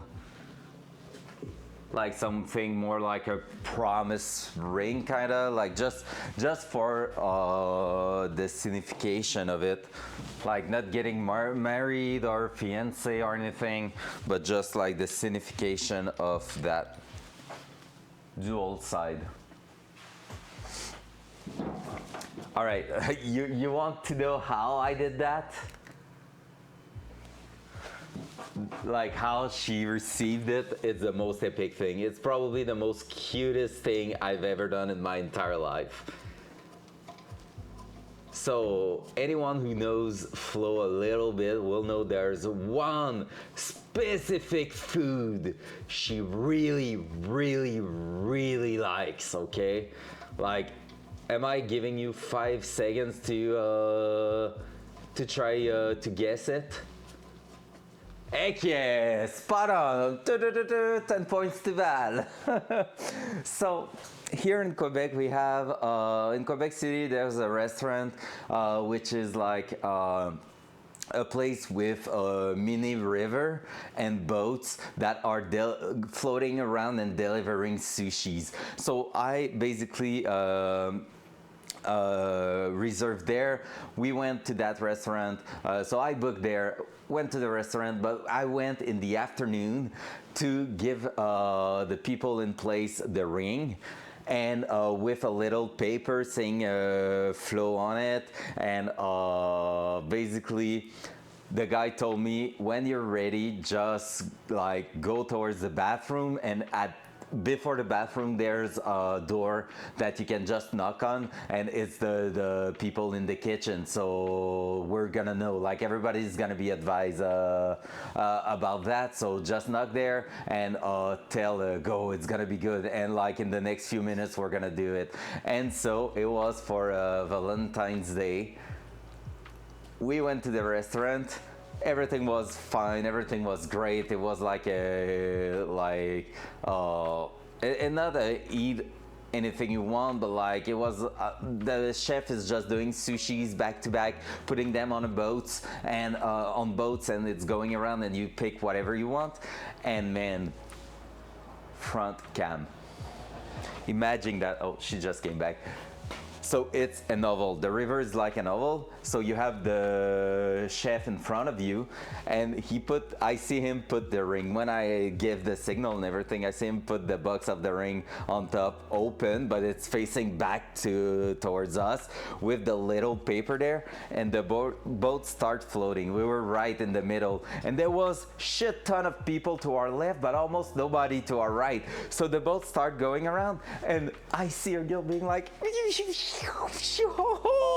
to her boyfriend, and like the coffee's there. It was story time. Allô, je parle de toi. Je parle de l'anneau et des sushis. La bague. Okay, bye. She was like, what? You're talking about me?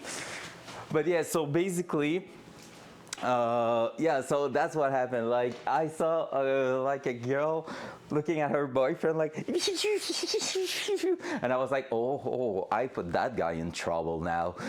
I was so happy about it. And the rain just started, and Flo at first was like, oh, that seems special, probably like a dessert or something in a fancy little box or something. That's cool. She didn't catch at all what it was all about. And so I was starting to stress, shaking and all, and I was like, and the boat come in front of us, and there's just the paper with printed in the fancy letters, Flo, in there. Well, her full name, obviously. And she's like, and she looks at me, what have you done? And she just grabbed it, and like, she's like, it was so good. It was the cutest thing ever. I cannot top that. Ever. Like, that was chef kiss right there. Yeah, right? And like, okay, need to put that in context also. I'm not the kind of guy to bring flowers for no reason. I think I gave Flo like 1 time or 2 times in 10 years some flowers, pretty much. And like, that might sound rude, but like, I'm doing a lot of other things, but flowers, stuff like that, I just can't. For me, it's just, hey, let's go, because it's a Valentine's Day. Let me pay $30 for 3 flowers, and in a week or 2 they are gone. Like, it just blows my mind. Well, you can put the money in experience and stuff like that to have some really good memories instead. Yeah, I just can't. Like, for me, paying money for something that won't bring you a new experience or last for a long time, like, that's the 2 criteria to make me pay money, pretty much. Like, that's gonna last a long time. Fancy restaurant, if you're going in a place where you're gonna be thrown out of your casual fancy restaurant, like something really different, it's worth paying, even if it's twice the price of some fancy restaurant around you. I will prefer to save and not go in those like, let's say $60 per person restaurant, and go in a place where it's gonna be $100 per person, but I'm gonna be thrown away and be like, hey, remember 2-3 years ago when we went to that place, how crazy that was? Sheesh, that was loud. And for me, like, that's worth more than anything else. So usually Valentine's Day is a restaurant. That was sushi that time. And yeah, basically, look at that. It's been 7 years now, I think, from that moment. And it's still like a core memory in my life. That's awesome, honestly.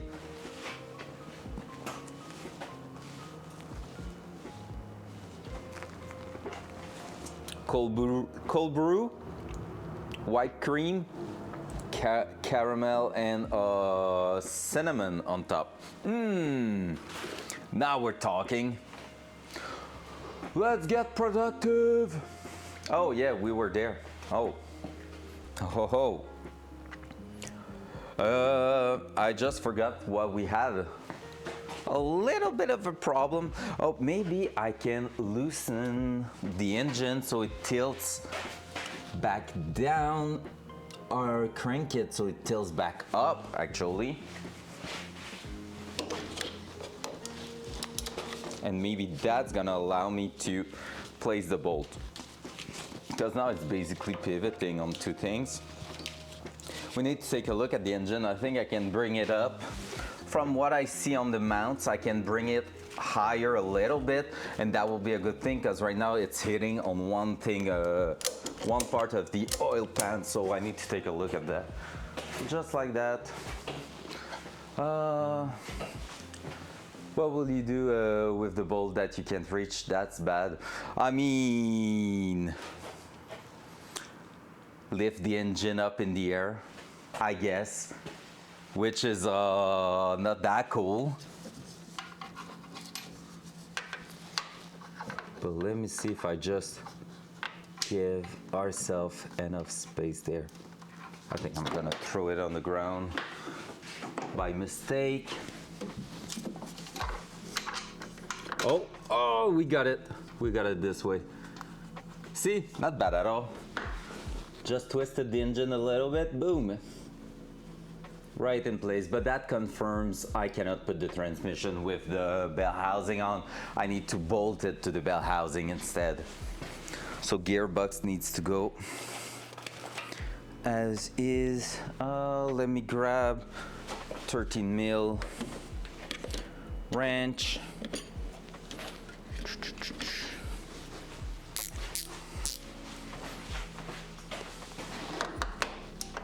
So these ones, we're gonna just bolt them like that. Dual side. See how fun it is? Look where my arm is going. We're getting into those crazy bad placement now for the rest of the build pretty much. I cannot.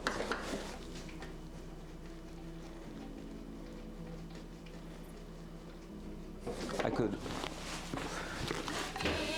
pull the car even lower. That way I won't be on the tip of my feet.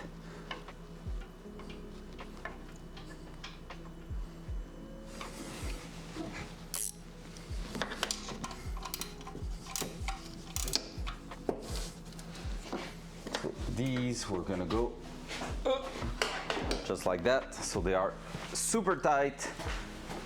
30 pounds tight, pretty much. We're just going to guess that. I think it's gonna be even more, a little bit, but that's okay. The last two on top, we should be okay to do them properly. Did I throw that? No, it's there, perfect.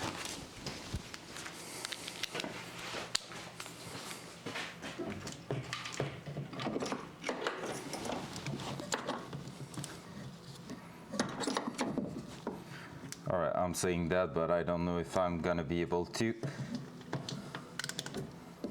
get in there at all. That one I should be okay.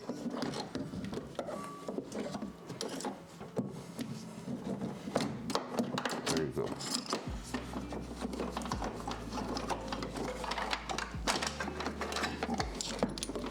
We just do that.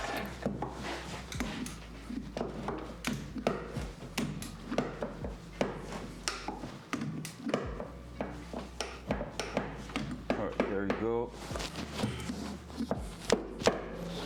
There you go, that one's done. That one on top, I think it's gonna be also YOLO.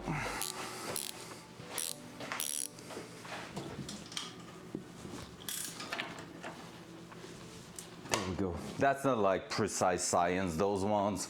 It's really just, it needs to be tight so it don't undo themselves over time, vibration and heat, but there we go. So right there, bell housing 100% bolted in place, so that's good. And now what? Now clutch time. So we're bringing the car back up and we're gonna try to throw the clutch in there. So maybe I will just release that here.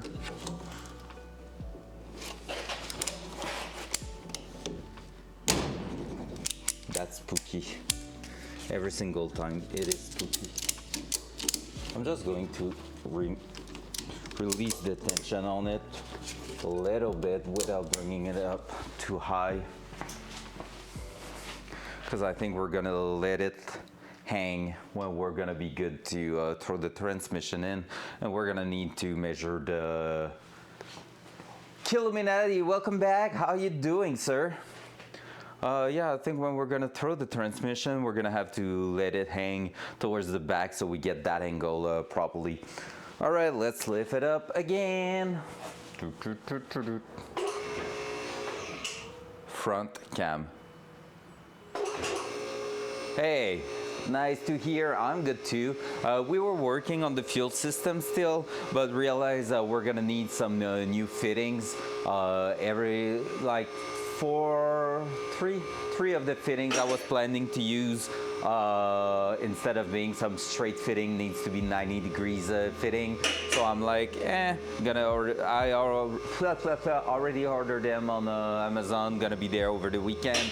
So we're gonna finish that next week. So right now, transmission, baby.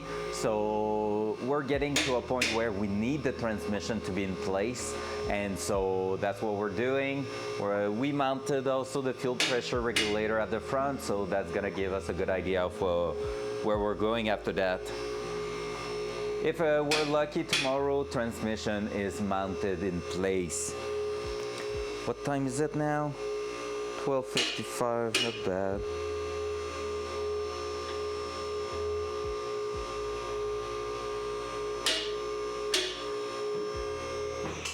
There you go. Oh, I got something delivered. Oh, okay, that's the adapter for the blow-off valve, so nothing we need right now. But yeah, basically, once we are done with the transmission mounted in place, that means we can release that bender strap at the front, which also means we're going to be able to install our intake for good, radiators, stuff like that, and start working on the plumbing at the front. So that's a big deal right there, because once we have radiator in place, we can start looking at exhaust system, where it's gonna fit, where it's gonna work, and from there we're gonna walk our way around and figure if something. That's what I need to buy also at the hardware shop.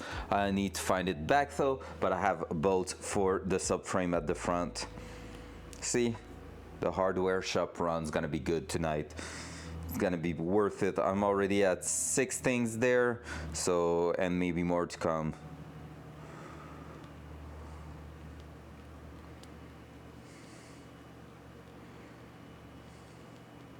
All right, front sway bar bolts. There you go. Let's get in there. Pom, pom, pom, pom, pom. I'm just going to take a quick look here. If we have access to everything, or pretty much.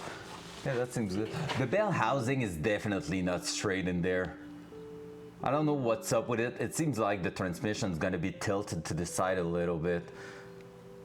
Like the engine's supposed to be dead on straight right here, but the bell housing do not feel like it is.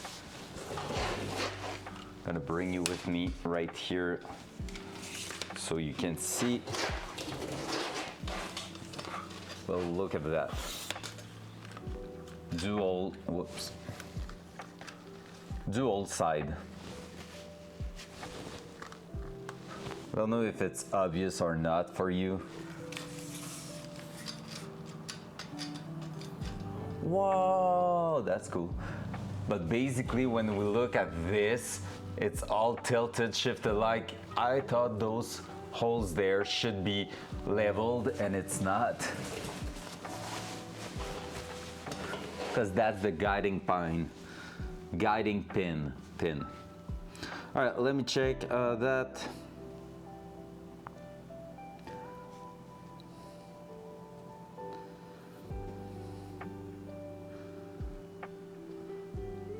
T56 guide pin not leveled.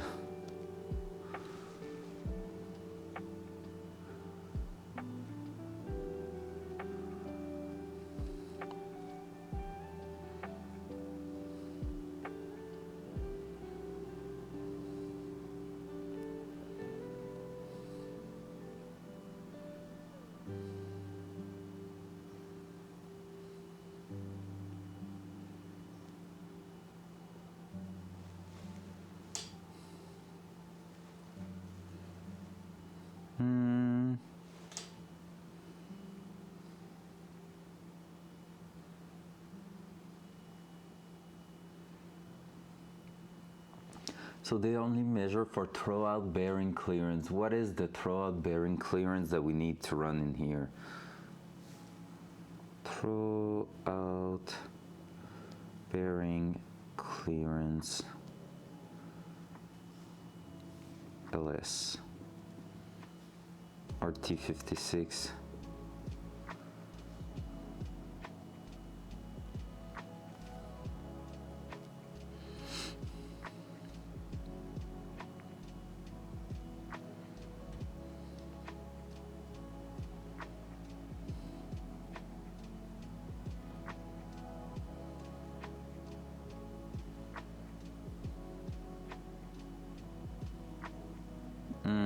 Let me just check quickly.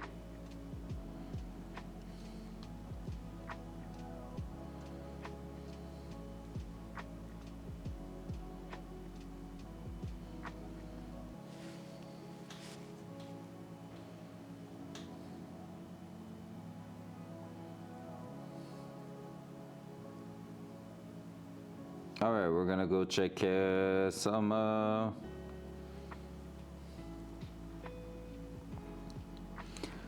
bolt-in hydraulic throwout bearing is a nice change of pace from the adjustable unit I've installed in the past, as this unit creates a solar of second guessing any measurement and shims installation.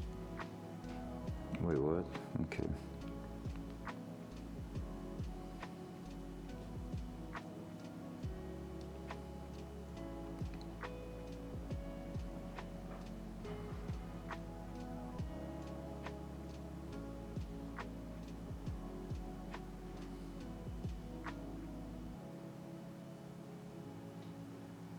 All right, I'm trying to find a step measure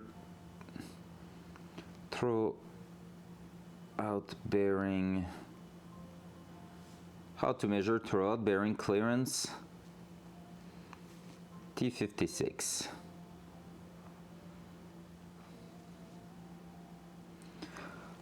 That sounds about right. How to measure and shim your Tremec T56 performance clutch for LS swaps. I'm okay with that. You want me to wait? Actually, I'm gonna take a look at it on the computer with you guys.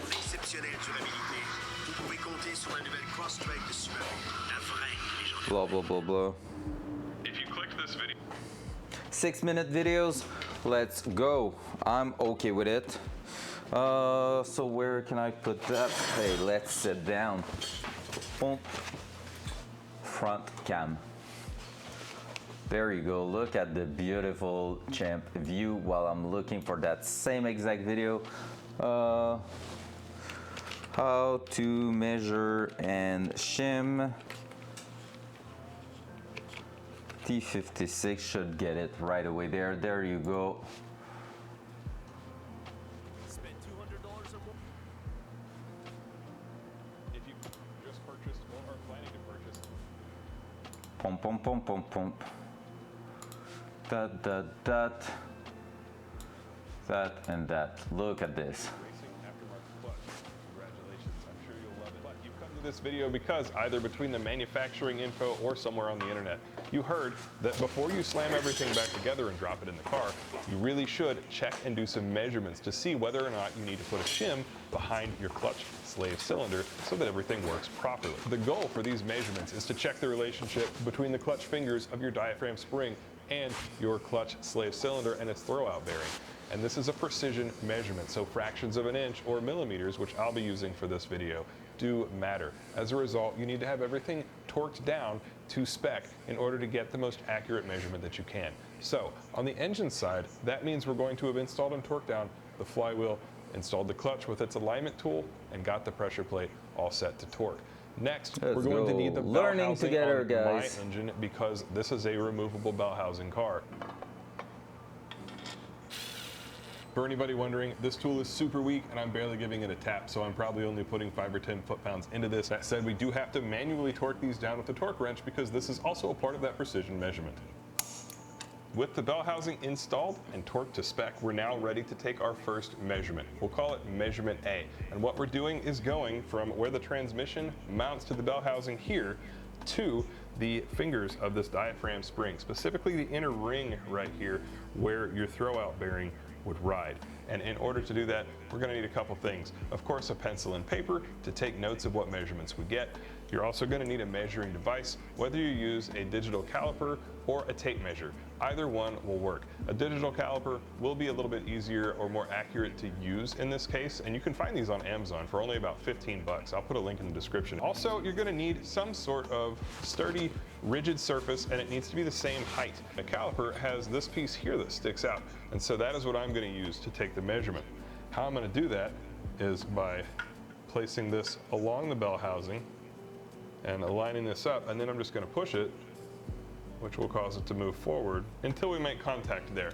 And that's going to give us our series of measurements. Then you're going to repeat this process several times so that you can get a good representational average of what that depth is, because it may be slightly different if you measure from here than if you measure from here.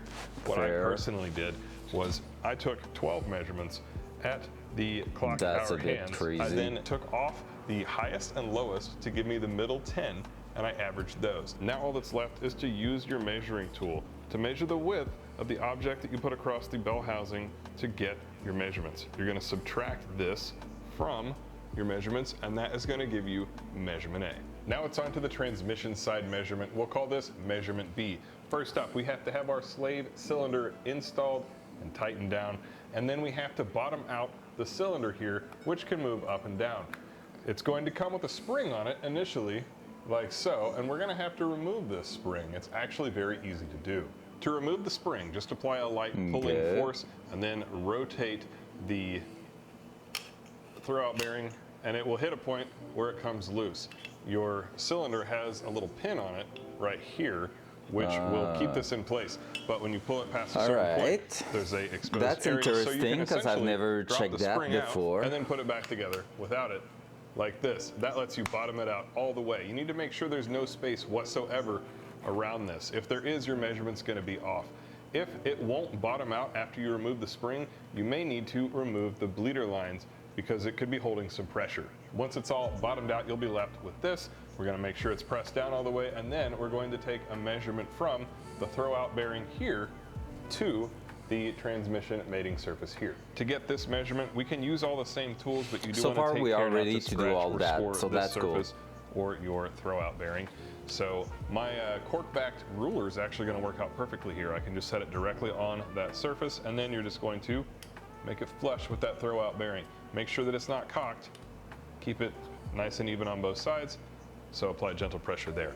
Then we'll take our tape measure, or in this case our caliper, we're going to pull it down and get that depth gauge to come out of the bottom. And we're just going to take that, place it on our ruler, and then push it down until it meets with the bell housing mating surface like so. And that is our measurement. Like before, you'll want to take multiple measurements and average them. All that's left is to take measurement A, subtract measurement B, and that's going to give you your tolerance and the difference between those two. You can then take those numbers to your clutch manufacturer, and they'll be able to tell you whether or not you're in spec and whether or not you need a shim. Each clutch manufacturer has different specs, so don't use what you find on the internet. You know what that means? We're probably going to run into some Directly problems. ask their support team. It is worth the trouble. In my case, I was off by almost a full quarter of an inch, and so Monster Clutch, which is who I went with, machined me this really nice shim. And this shim goes behind your clutch slave cylinder to put you back into the right tolerance for their clutch unit. To install, you're just going to remove the screws holding the clutch slave cylinder on and pull it off. Then position your shim. Mine is machined with a lip so it hangs on to the transmission. And finally replace your slave cylinder. Do keep in mind that depending on the thickness of the shim that you needed, your OEM bolt may now be a little too short and not have as good thread engagement. So in my case, I ran up to the hardware store and matched a bolt that was about a quarter inch longer so that I will still have the same amount of thread engagement as I had before. And we're just going to run these in and get them nice and tightened down. And one more thing, don't forget to pull this back off and install your spring again. And that is how you measure for, and if necessary, install a shim for your clutch slave cylinder so that your new racing clutch. All right, let's go with that. Makes sense. So we're gonna go back in the video where we are. So see what I did there. So guys, I went through the entire thing just to make sure. So we're gonna install our clutch first, and then we're gonna go take a look at all those measurements, see if we need shims, and hopefully we don't, because I bought something that was telling me I should not need any shim. How you doing, Chef? Hope you're doing amazing, sir. We are working on transmission right now. It's exciting and stressful all at once, which we love, because that's how we run, right? So for now, let's prepare also a bunch of things here. So we're gonna need that ruler probably. I think it's gonna be that one we're gonna use, so that we're gonna be able to take the same measurement like he did, and from there we should be able also to take every single measurement actually. So let's start working on that. Gonna grab some gloves for that because I'm gonna be manipulating the clutch and I don't want to contaminate it with anything. Sip of coffee before going.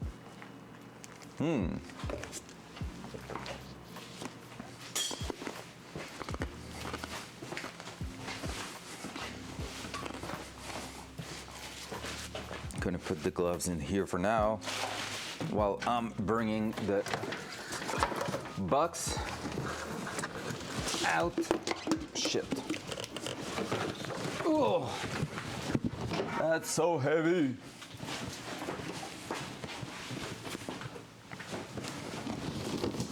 Point. And hopefully we still have everything in there. Not in here, so it's gonna be over there. Everybody's saying that. I know I need to, but hey, we are in the middle of a project. I don't have time for that. Holy, people start bullying me for that. Yikes.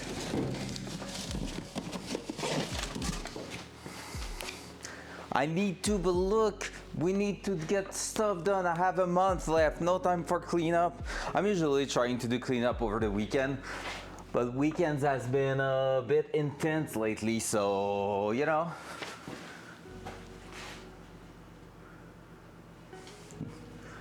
Well, that's almost the same thing here. Sometimes I'm looking for stuff.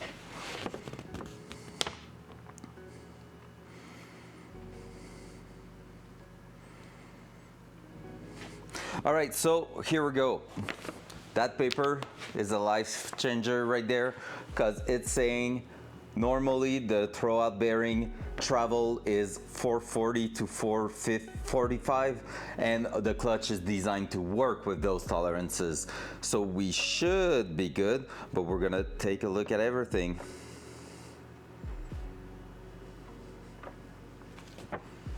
Okay, most factory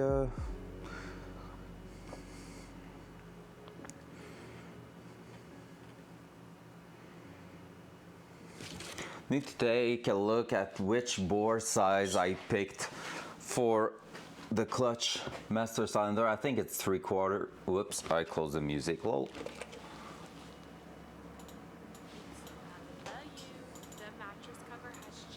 Let's go, bit of ads. There you go. Back with some music. Gonna go see on Amazon. It's been a while we bought that, so we're gonna take a look. But yeah, so far I know it's a mess, but it's looking worse than it is. It's because like all the boxes, it's a mess, but everything is in an order of where things are supposed to be together and when they're gonna go in the car and stuff like that. Most of it. I won't say all of it, but most of it.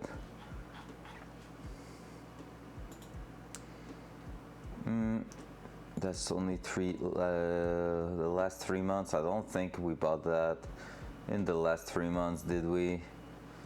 Let's go. I'm not even sure there's in 2024 that we bought that master cylinder.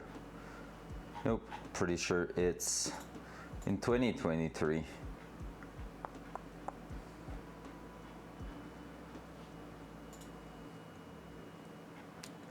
It's been so long. Holy shit, I can't believe how long it's been.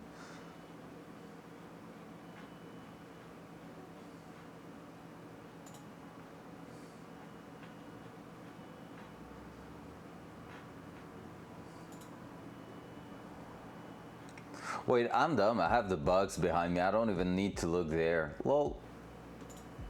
Lol. Let's go back. So we have that. I need to find also, not find, I know exactly where they are at. The papers for that. Let me check the box here to know exactly which one it is. Hope it's 3/4. Tell me it's 3/4. It is a 3/4. Let's go. So we should be good with that. And it's gonna give us a lighter clutch pedal also technically. So that's good. That's what I wanted. And so from now on, all I need to grab is the adjustment, the torque and everything for the clutch system. So that's the paper for that. They're not here. Just need everything. I've thrown all the paper together. Now chef's gonna tell me, blah, blah, blah, I think you knew where everything was. Shh. I don't wanna hear it. I don't wanna hear it. The sway bar.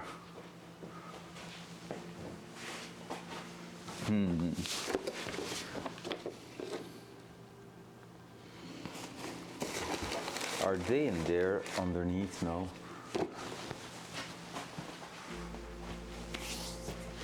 Because yes, we're losing times when we're looking for some papers. Because I had like a chunk of papers of all the adjustment thing and all, and I've thrown it somewhere. Which is not going to be a big deal because worst case we can always go on the internet to find it. So I think that's what we're going to do. Let's be honest.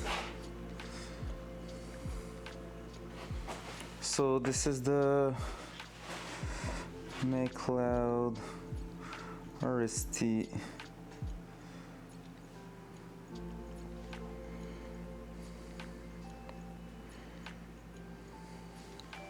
There we go, I have it.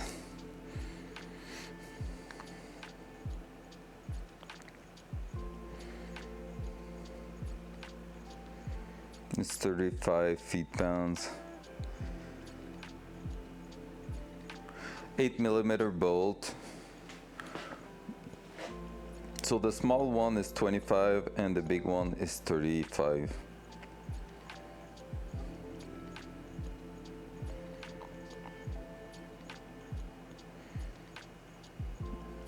I just want to make sure I'm not saying something stupid there.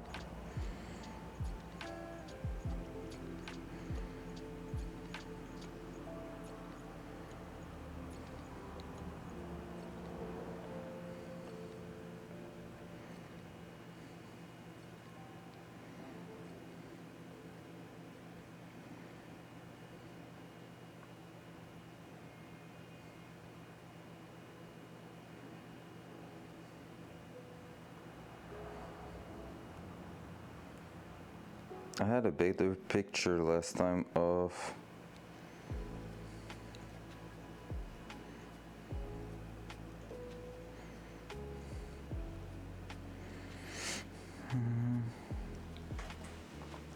the sequence, but the sequence is 1, 2, 3. It's like triangle shaped.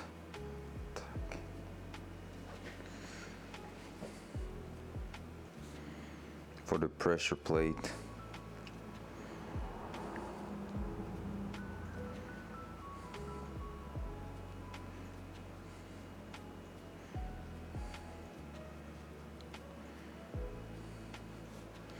All right, we're just gonna start doing that and putting everything together, then we're gonna take a look at everything. All right, dual side. Let's put our gloves back in and we're gonna start putting that in there. So this, because I had all my things, I don't know if I bring them back over there actually, the instruction, because I do remember having a big pile of ARP and all those stuff all together. I just can't remember exactly where I've thrown all these shits. All right, doesn't matter, let's move on. So we're gonna grab the alignment tool here and we're gonna start placing our first disc. So we need to put the bottom disc like that first, and the bottom is towards us.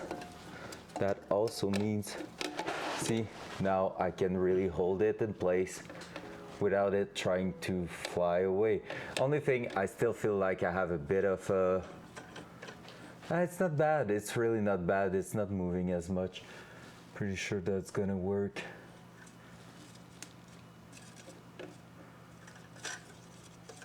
Yep, that seems to be lining up pretty well. Also, we're gonna take out our bolts here.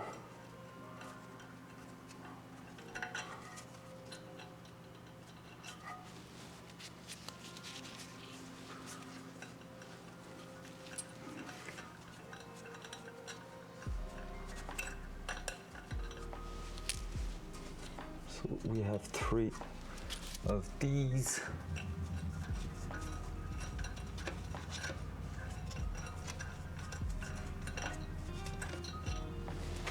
There you go. Let's throw that there. And now second plate, going like that.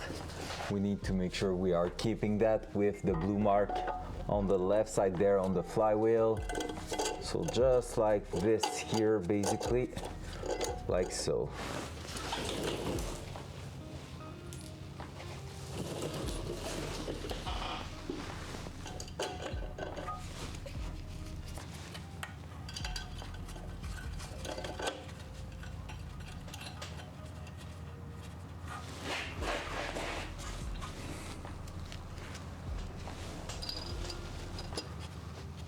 Try to make sure we're not moving anything. Maybe I could have tried to clean just a touch the flywheel before just to make sure, but hey.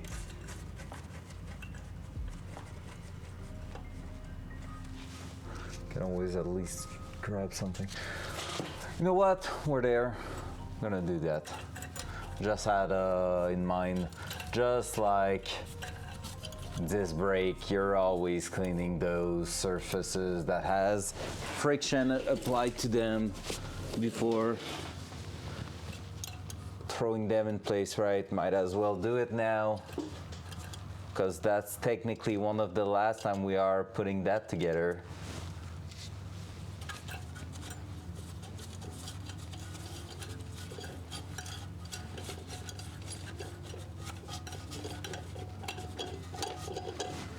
All right, there we go.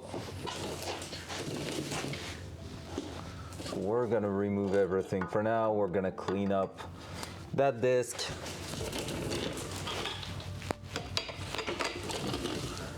and that here underneath, just to make sure everything's okay, that we don't have any dramas happening later on. So let me grab a towel. My blue towels, I had a bunch left, but I think we're almost out of them. Yep. Yeah, actually we are out of blue towels. Totally out. So brake cleaner, we have some over there, and towels, we have that roll here. It's gonna do the job perfectly for what we need to do. So let's go.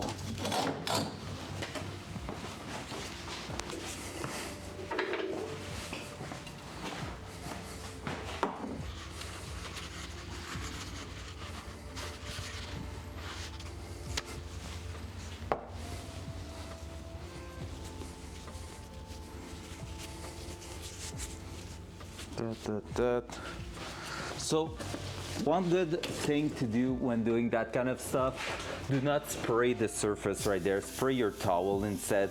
You're gonna avoid having too much of like product, I will say, like a brake cleaner on top of everything here.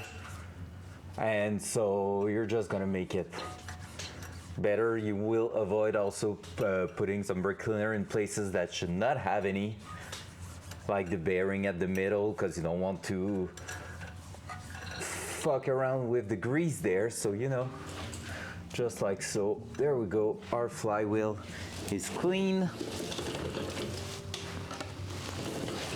And it's gonna evaporate also. So now I can just go ahead, try to slide that back in, just like so. And I will go ahead and clean my disc right here on the ground. Well, in the box, obviously.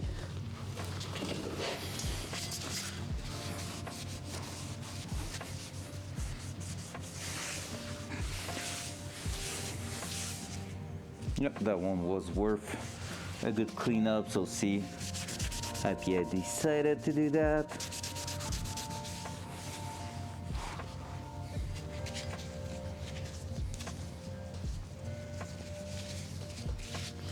I'm gonna throw a second round on it.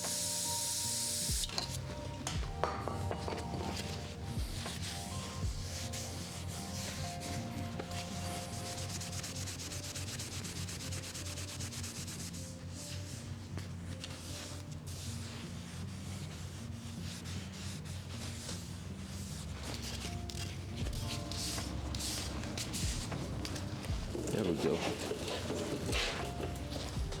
So with that being done, now we can put it in place once and for all, like so.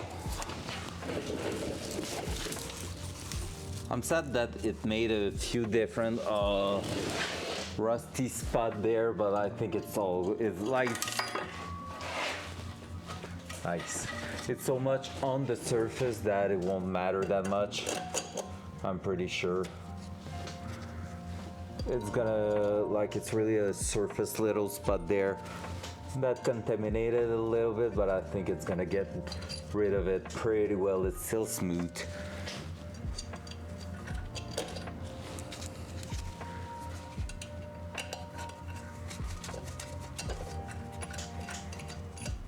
I'm happy that we just took a look at how to confirm our gap and not assume, yeah, everything's gonna be okay, because like someone was saying on a forum, it's not that complicated to do. So we should be able to just, not maybe 12 measurement, because the guy was a bit of a freak, I think, but like maybe 6 of them, do the average, and we should be good. So that one here, torque spec R.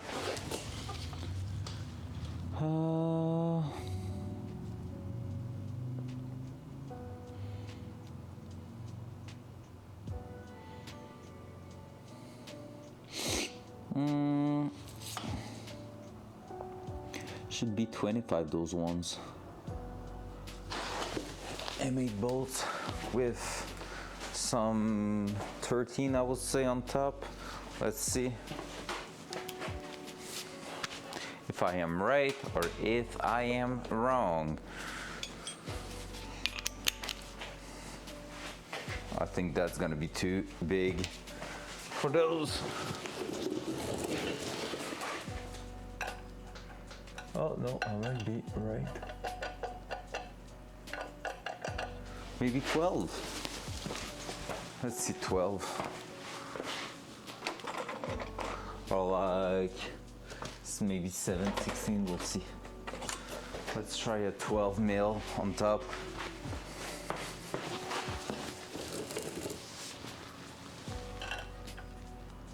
Is not fitting, so if I want to be really flush to it, then it will be half, and the other one's gonna be, I can bring it straight away, it's gonna be 9/16 for sure.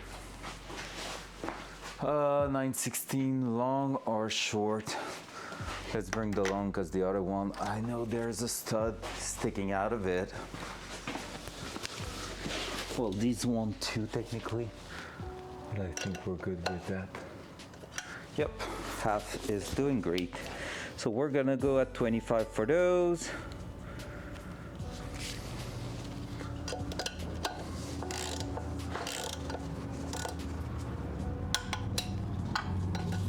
So we just had 3 of them.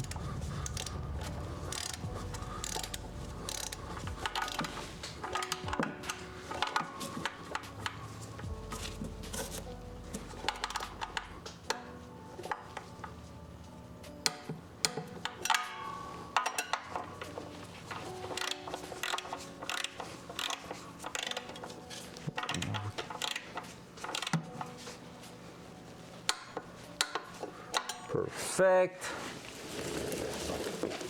And now that's gonna be second disc going there. So what I just realized is that we don't want that one to be there, because we need that top one to be in here first, and then we are lining up with that and all the thing. Hey, look, it is staying more centered than ever before. I know why someone was recommending so going with the actual, because like right there you still have a bit of play. Someone was recommending to buy a tool that is in metal to prevent having that much loose.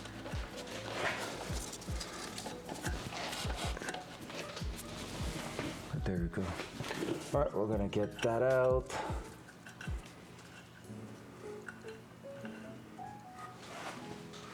These ones were like that. Gonna go grab a box for these to make sure we're not losing any piece, because it's 3 pieces per thingy. So better be shaved than sorry. Up.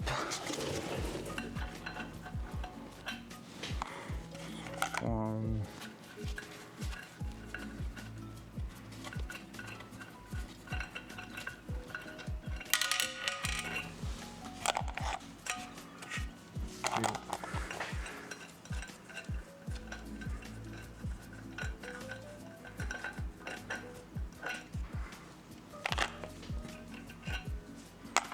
3.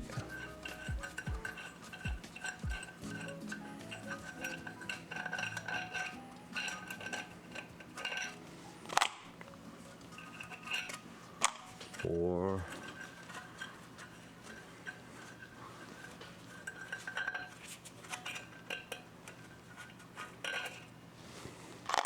5.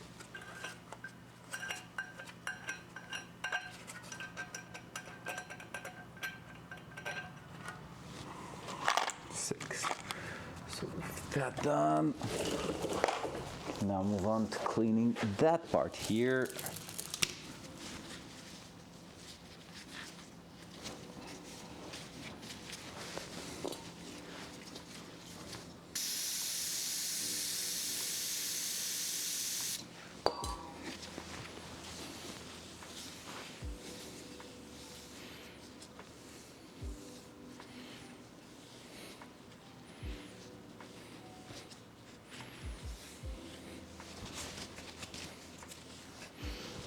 There we go.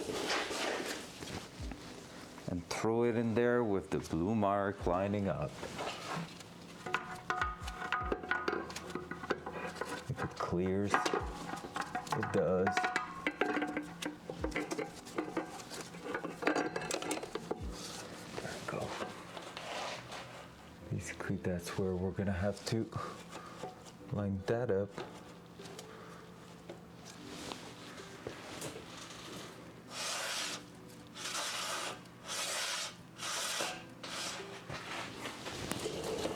Gonna maybe check how to line them up properly, to be fair.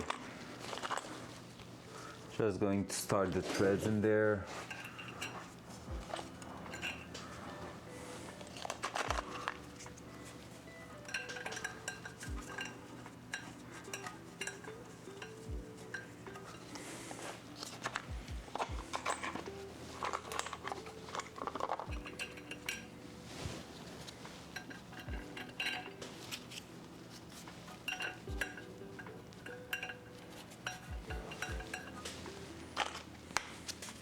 Oi.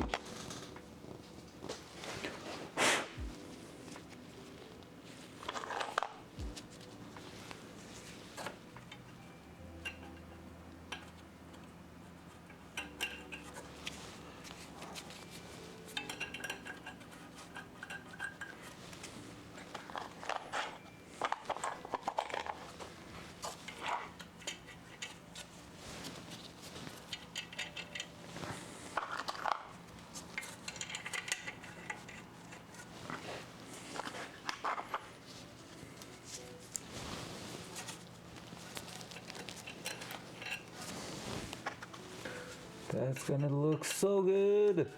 Even if it's not something we're gonna see. Hope it's gonna work so good. That's what we want. Don't really care about if it's looking good. Well, not true, but like.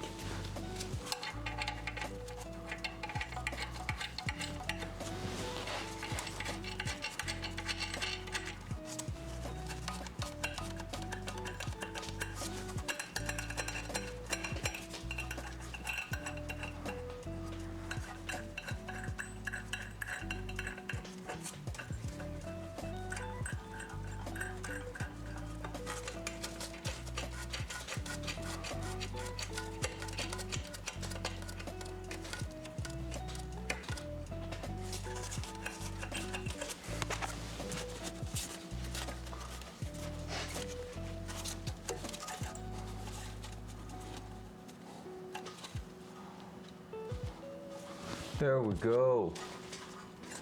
All right, so from there, let's take another look at another thing, which is it going to work?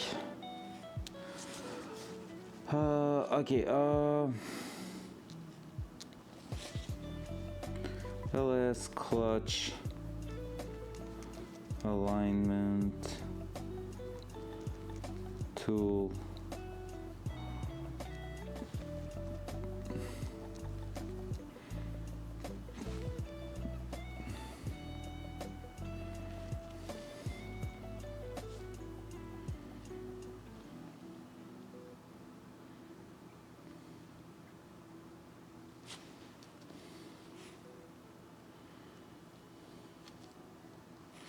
Let's read forums.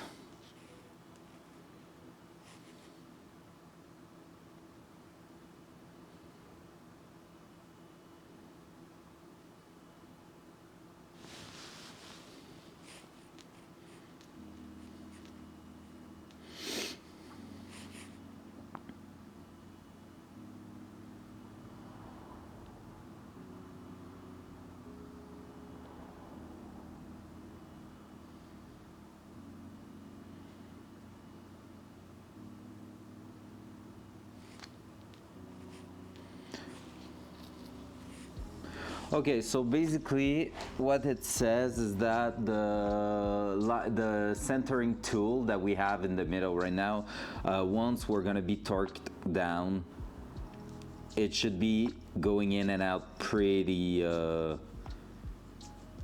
well. Gonna check a quick video. 1 minute 30.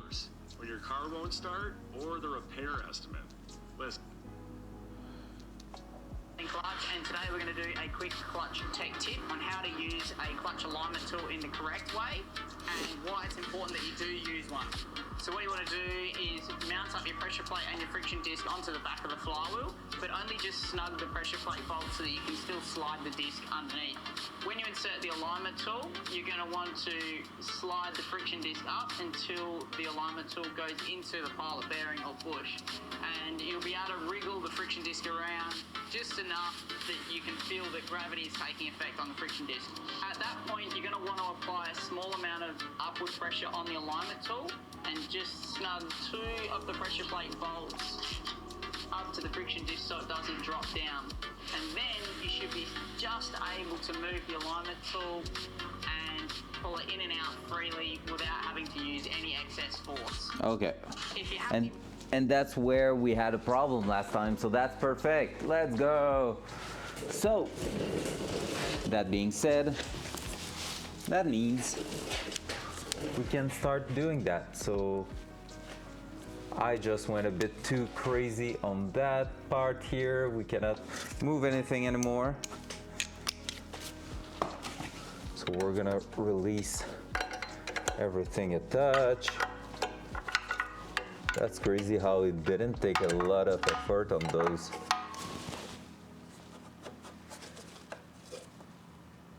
Can we rotate it at all?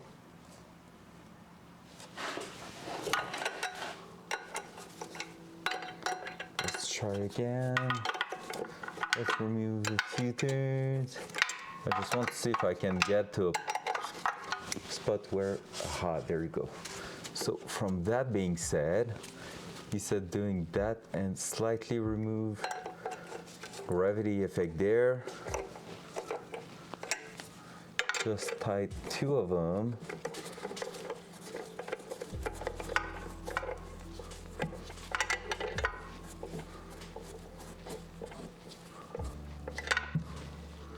So just like that.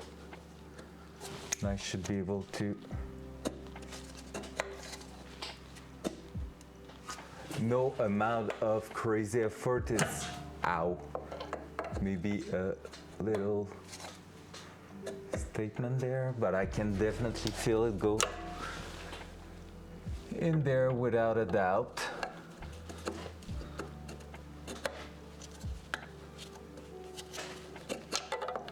Yeah.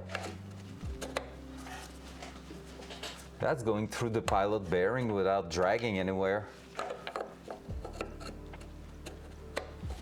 I just feel the air being compressed a little bit.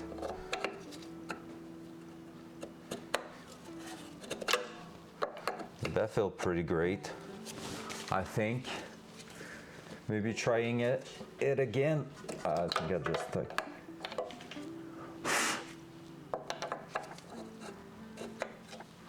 Yeah, no, that does feel right. All right, well, there we go. As simple as that. It does feel great, honestly. So that will be 35. Right here. And these ones, we're gonna go check what is the order to do them.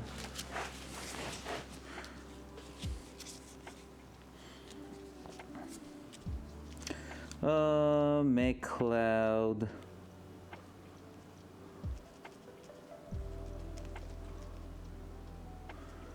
Pressure plate sequence.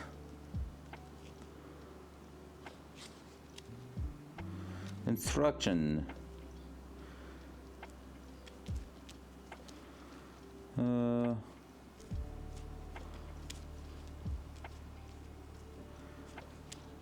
Twin disc clutch. That's the one I was. Okay,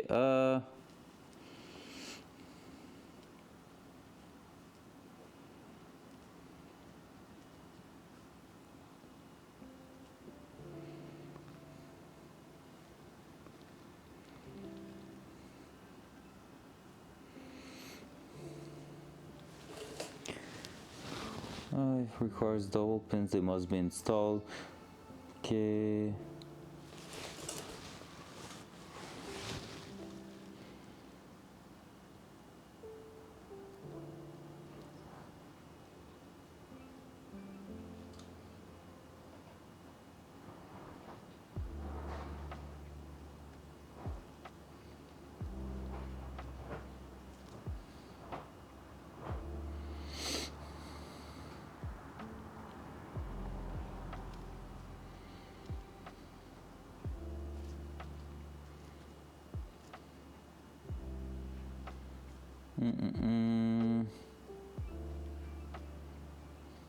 Tighten pressure plates nuts to 25 in a star pattern.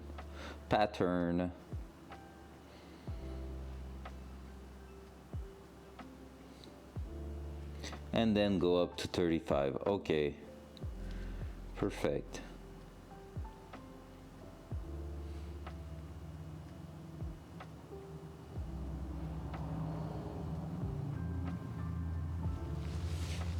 Okie dokie, let's go. So 25 first, and then we're moving up to 35. Star pattern, so let's go. I'm hitting the cam, right? There we go.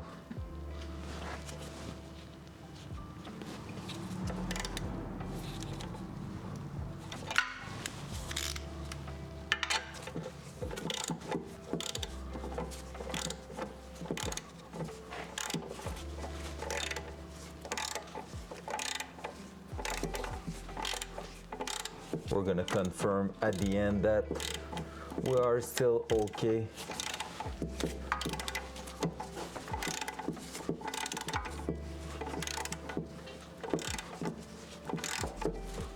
Man, they take forever to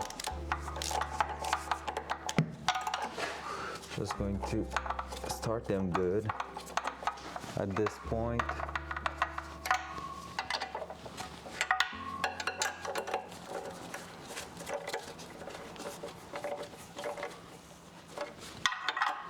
That it shouldn't move at all.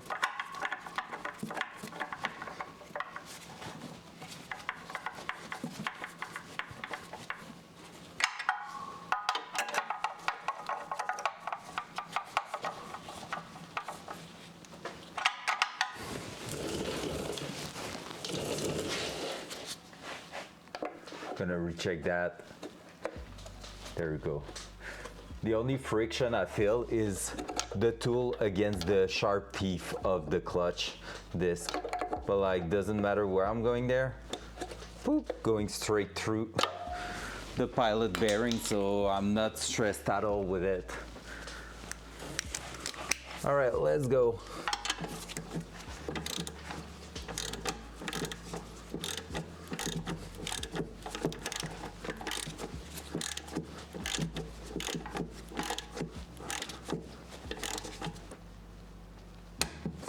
One.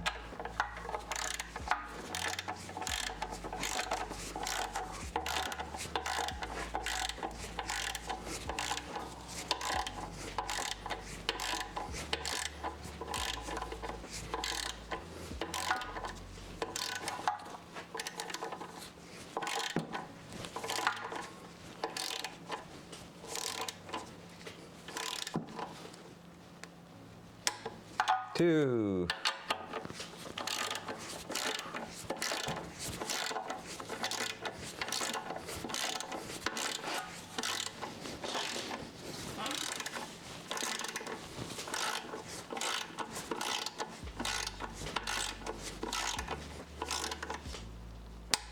Three.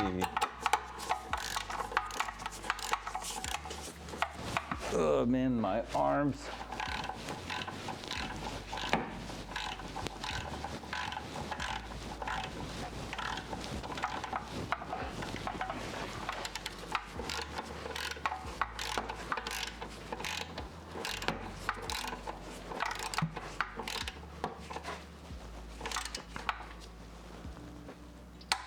Four.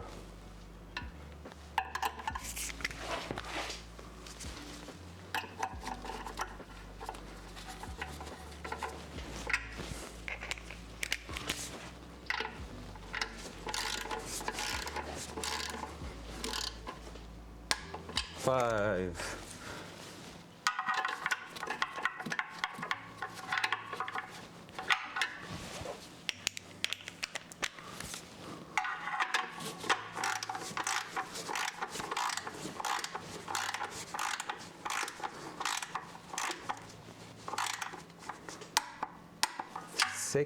And now 35.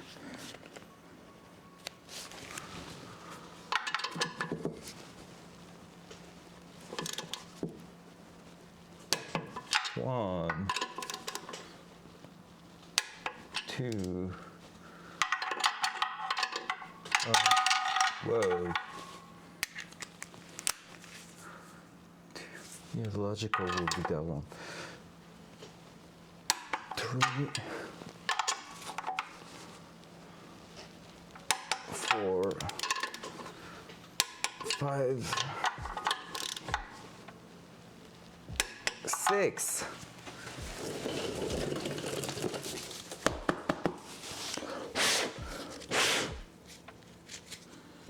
Yeah, the problem with those plastic tools, they tend to break themselves a little bit. There we go, still going perfectly in. Clutch install, guys. Let's go. So now we're gonna go ahead and measure the top here, and we're gonna use millimeter and do a conversion after that.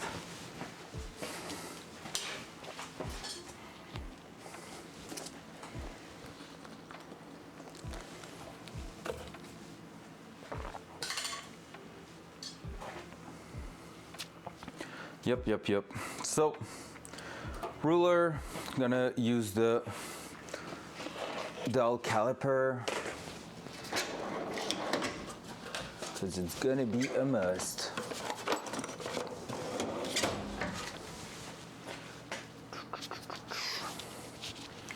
Well, I can remove that. The gloves are not needed anymore. We finished touching the crazy thing. There we go. I think the dial caliper is in the trunk of the car. Let me check over here, but I'm pretty sure it is. I do remember using it there. Let's go. Oh guys, I can't wait for Saturday. It's gonna be so cool. Saturday is gonna be amazing.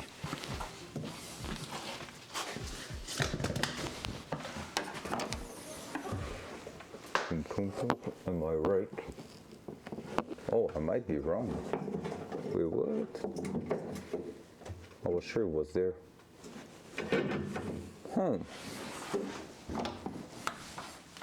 Well, not there, it seems.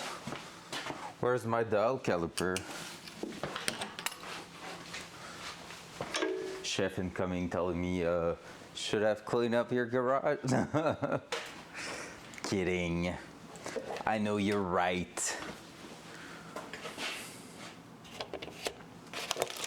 Because I need precision measurement, so dial caliper is a must for our job there.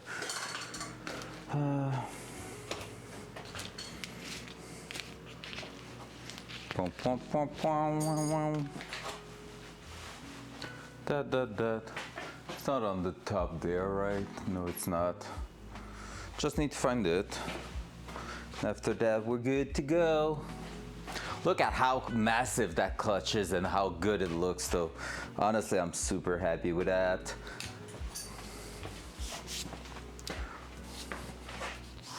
Where's me dial caliper?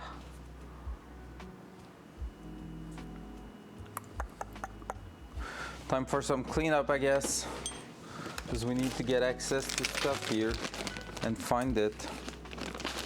So we're gonna throw that there. That's not how cleanup works usually. You're not throwing things away, but hey, YOLO.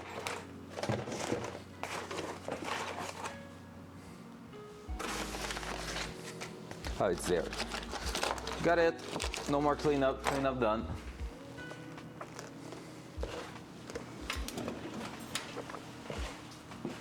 All right, so from there, I have my cell phone, yes. We're gonna take the measurement for the pressure plate and see if everything seems to be doing great. So the idea is to go like that and take measurement like this on that.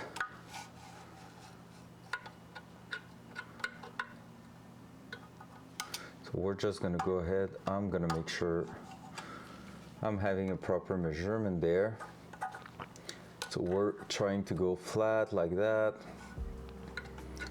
We're taking that here.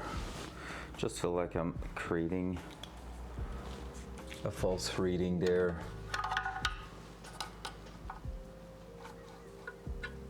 There we go. And that is 84, like 84 point something. Do I have a battery to replace in that one? Let me check. If I do have a battery, I could basically try to go and get some really precise measurement with the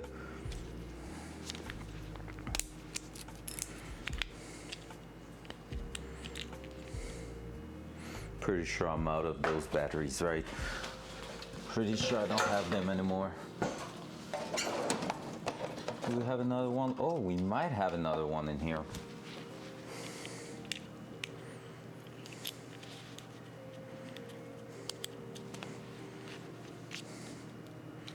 No, that one also is cooked.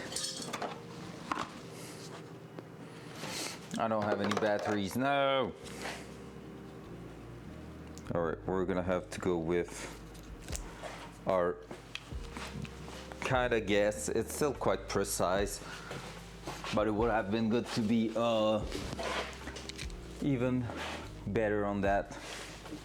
And I just throw my ruler over there.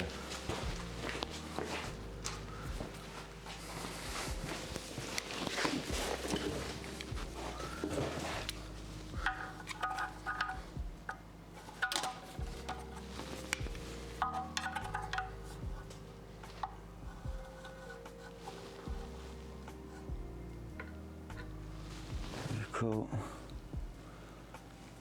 So yeah, 84. That one is 84 flush.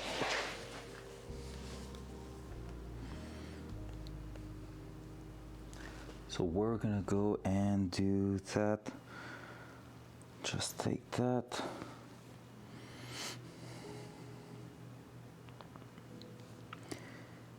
For male. I'm gonna do the same kind of measurement, but right at the top here.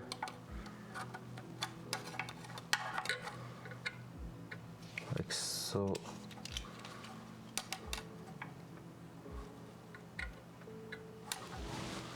That one is 83.5, I would say. 83.5.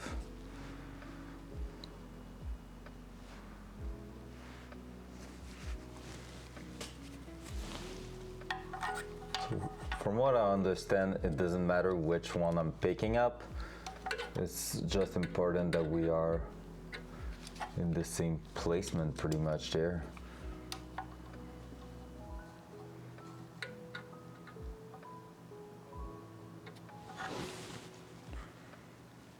$83.3.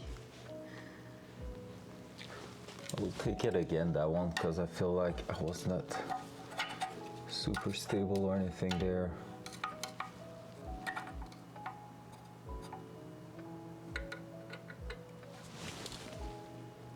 Yeah, 83.2, 83.3, something like that. Let's go to the other side. Like here.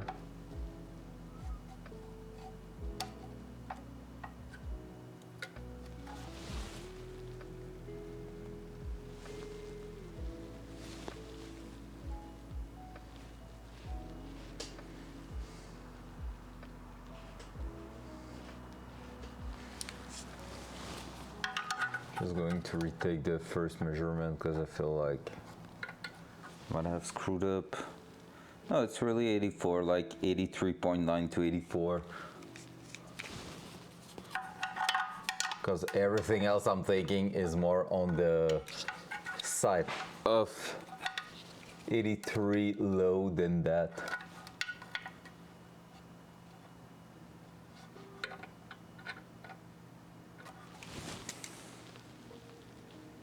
See here, I will have an 84, but I think I forced it a little bit.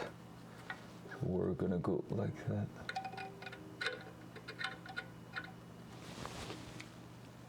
Another 84. I think we have a pretty good average there. Let me take the same measurement the same way over here.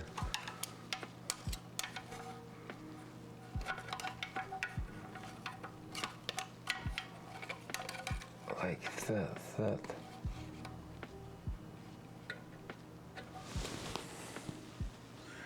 Yeah, 3.1 again. All right, that's a couple of measurements. I would say the average is pretty much like, I'm gonna do the quick maths, but it's pretty much 83.3 or something like that, 0.4. So from here, 84 plus 83.5 plus 83.2 plus, whoops,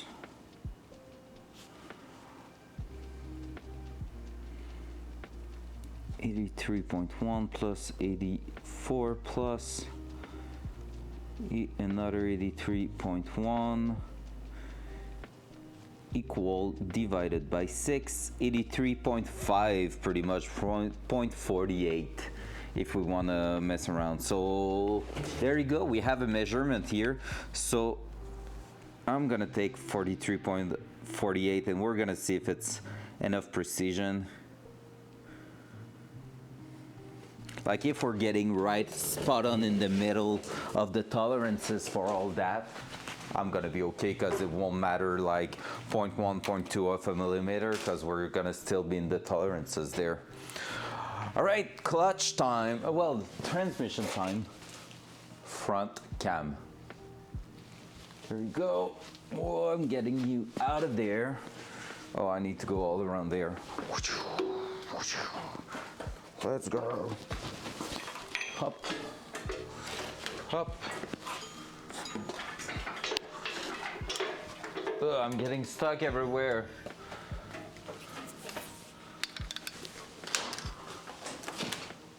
All right, I think we're getting there.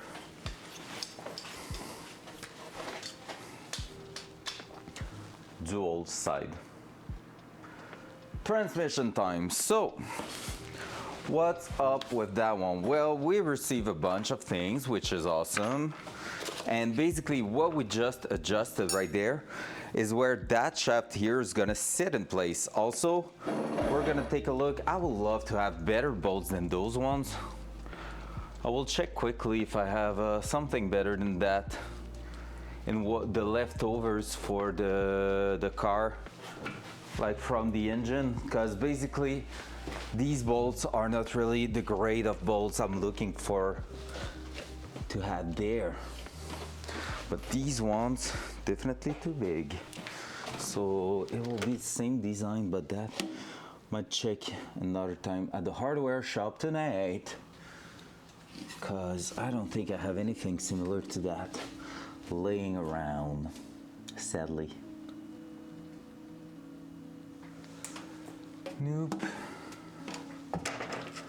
Nope. This thing will be like something like that pretty much. Yep, but that's not long enough. So we're gonna still take a look and see if that's working okay, and I can find the hardware tonight if needed. So we're gonna bring the actual slave cylinder, so the throwout bearing over here. And the throwout bearing that we have is an OEM one that was a bit cheaper than most of them, so that's why we went with that one. So pretty much similar to what the guy was installing. So he said you can pull, twist around, and you should, or press them. I don't remember what he said.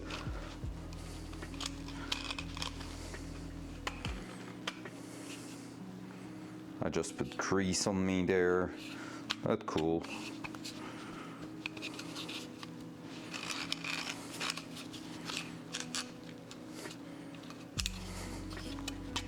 Maybe I need to pull that.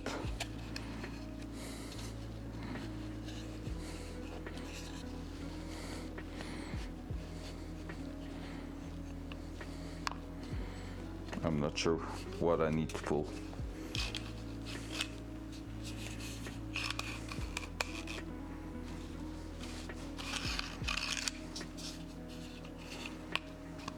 Deal.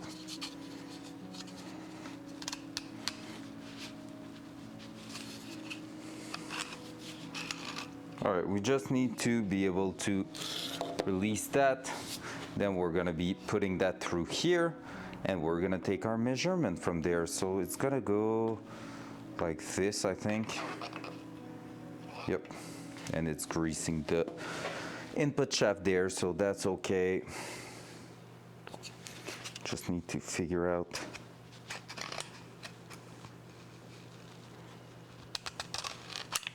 There we go, I got it. I don't know how, but I got it, so perfect. I did something okay there. So we're gonna go with that. Now we're gonna go all the way down, like so. Then we're gonna apply that there, like so. Gonna go like that. So that one we will be putting washers, even if there's not technically, just so if we were to use that setup, that will be how I will do it.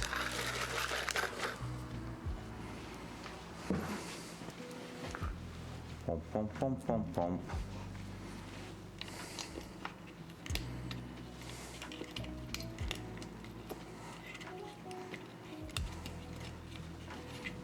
That's not making a lot of thread engagement, I feel like. That's what I do not like. So lock washer wouldn't be recommended for those. Oh yeah, I know why. These are not the one I was supposed to use for those. It's the longer one, the 30 mil one.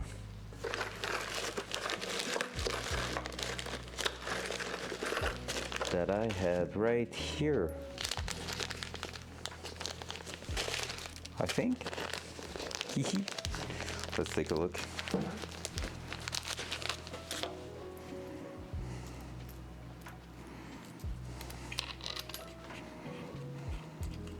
That's gonna be too long now. What's up, Orange? How are you doing, sir?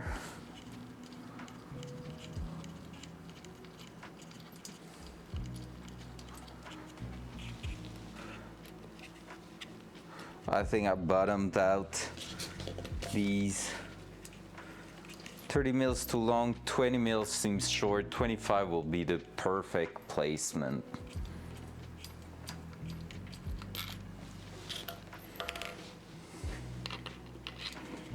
I think I just bottomed out the whole. We're working on the transmission today, sir. Big stuff going on.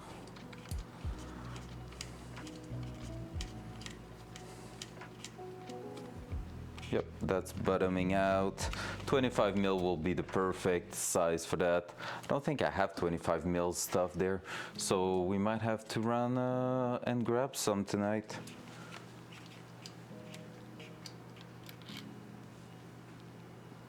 What the heck? Wait, what? And you're sub? That makes no sense. That's so weird.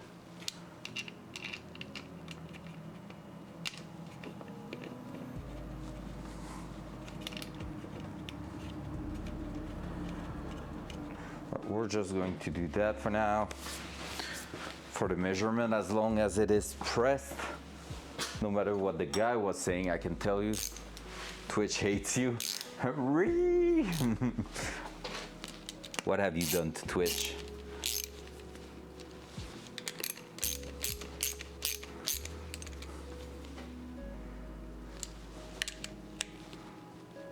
There you go. So this is sitting right where it needs to be. And now we need to measure to the transmission where that is fitting. So we're gonna take that, so that's gonna be measurement number B, number B, lol. Measurement B, and then we're gonna need to subtract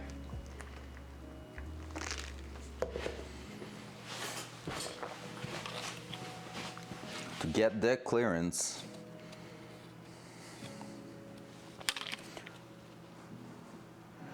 So we're gonna make sure it is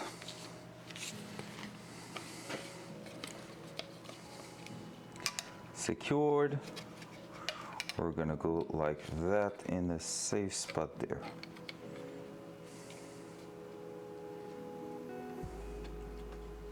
We're gonna use the flat surface there actually.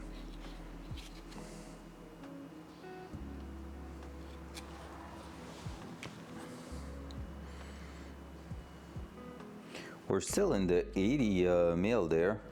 That was like 82.9.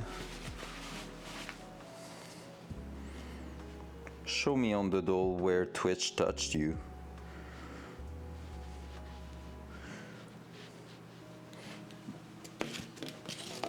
Keep going. I prefer that kind of measurement, so we're gonna go this way. I think that's gonna be better to measure it.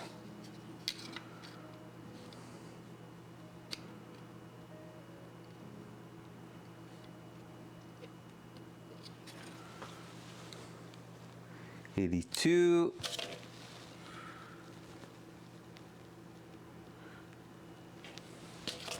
I will retake the first one because I don't trust the way I was taking it there. That seems a better option like that. Not in the hole, please.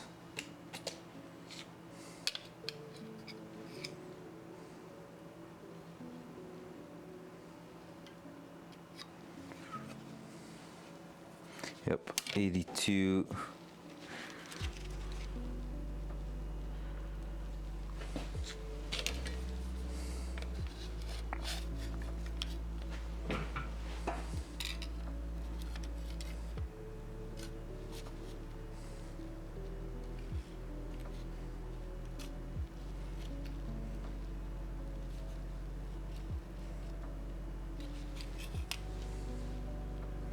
$82.1.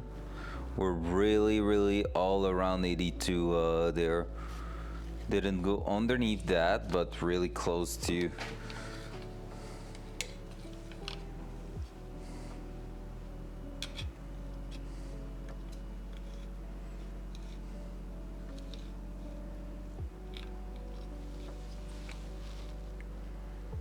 $82 flush again. We have 382 flush. Let's go at the bottom there. I would have been here sooner, but was grooming at no peaks, so they rushed me at the end. No worries, it's all good. Doogie, little doggy.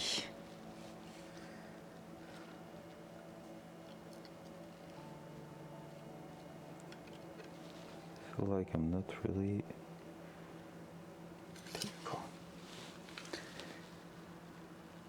Oh, 81.9, damn. Yeah, so I think 82 is quite a safe measurement there. 81.9.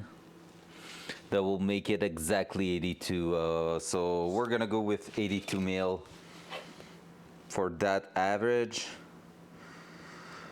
So now let's go back to our video over there and see how we need to measure that to know if it's okay or not.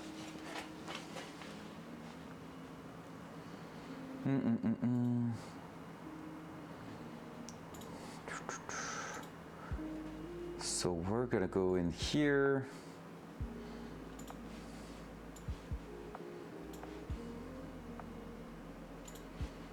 Torque to spec, we're now ready to take our first measurement around this. If there is, your measurement's gonna be off.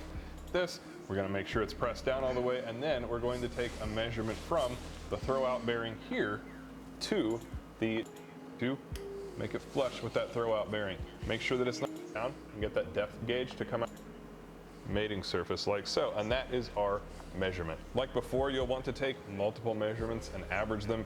All that's left is to take measurement A, subtract measurement B, and that's going to give you your tolerance and the difference between those two. You can then take those numbers to your clutch manufacturer and they'll be able to tell you whether or not you're in spec. 2, you can then take and average them. All that's left is to take measurement A, subtract measurement B. It's gonna be like nothing. It's almost zero. No bueno. Took a lot longer to do the Dogo today. Was fighting humidity, so hooked up the AC unit after dropping it out the window. Oh no, shit, it's still working at least? That's good. So I need to remove that.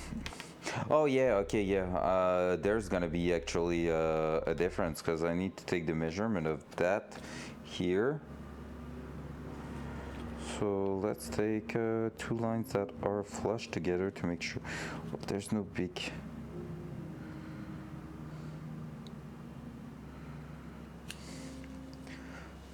Never mind, there's gonna be at least that. So 33 mil pretty much.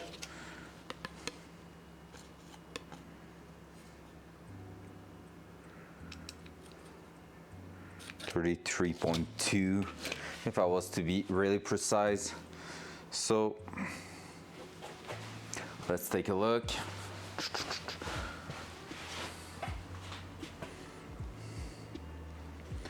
So we're just going to re-listen to that.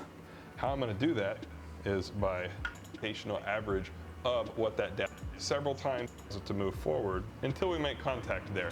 And that's going to give us our series of measurements. Then you're going to repeat this process several times so that you can get a good representational average of what that depth is, because it may be slightly different if you measure from here than if you measure from here.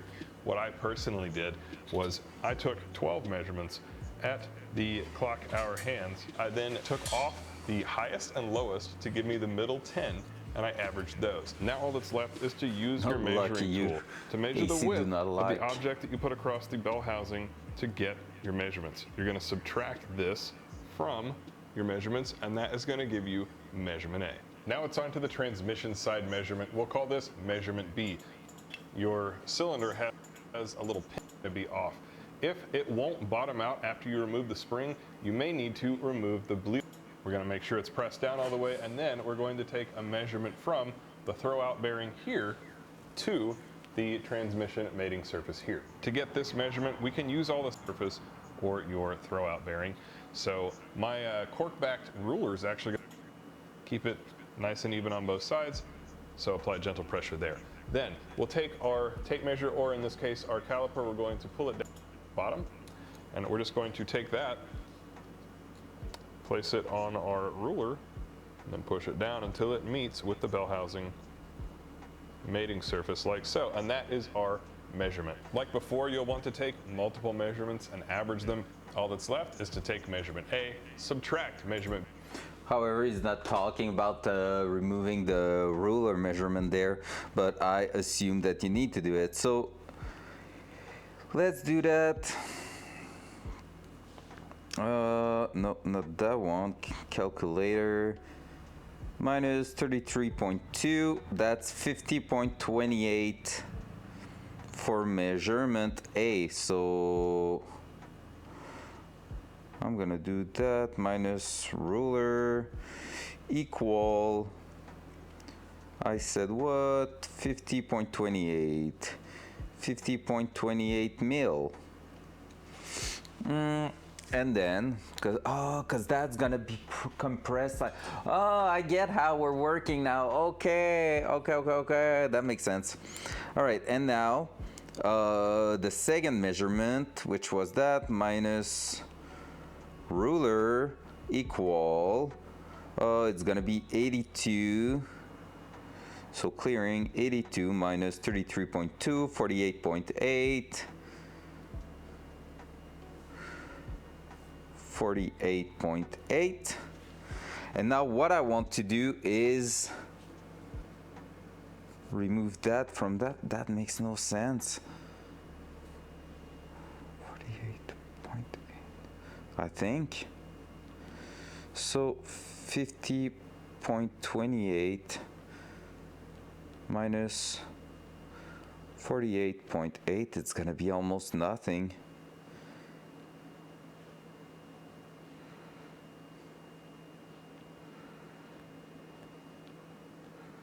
Equal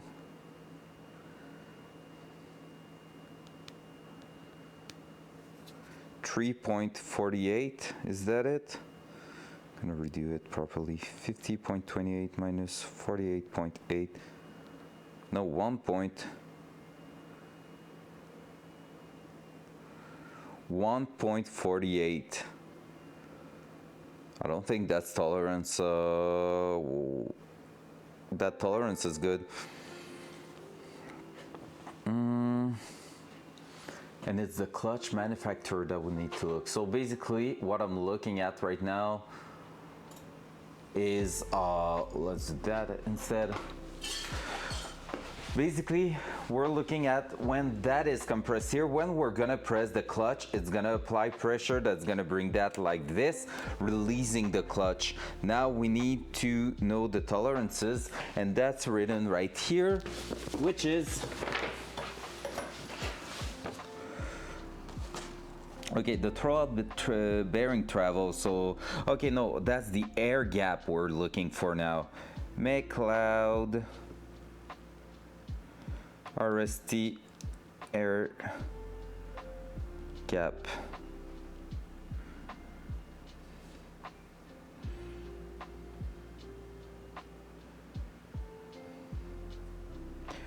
General installation instruction. 0.050 is the air gap we're looking for. So what is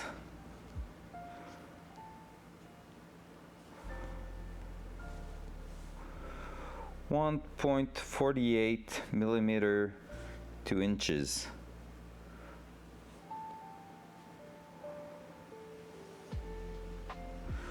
.058.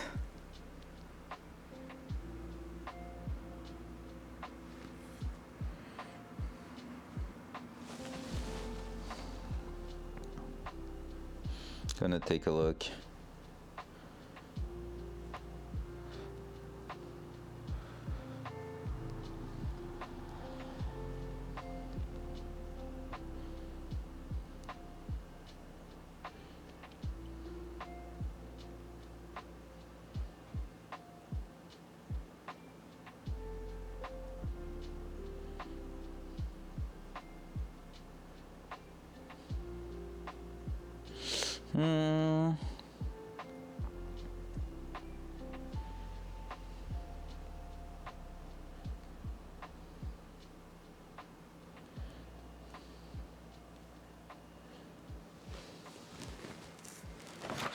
Should not be tight, but it has to. Wait, what? Because the spring's gonna compress, because it's when you're applying pressure on the clutch pedal, it push and then release it. It's not grabbing, it's not pulling, it's pushing. So, that being said, it's gonna compress.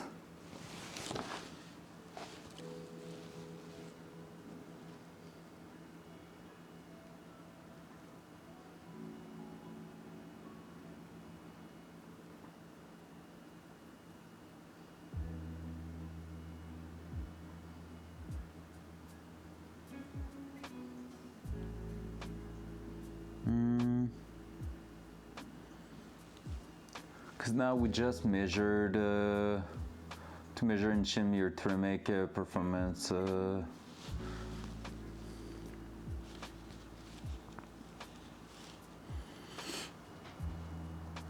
It seems like we are pretty much there, because that will mean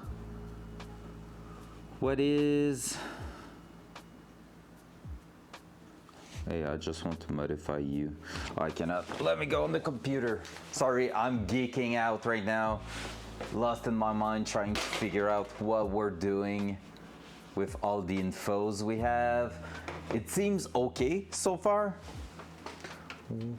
So 1.48 millimeter to inches, and there, if I'm doing that, I will need technically a shim of 0.21 millimeter, which makes no sense because you cannot really have a shim under 0.001.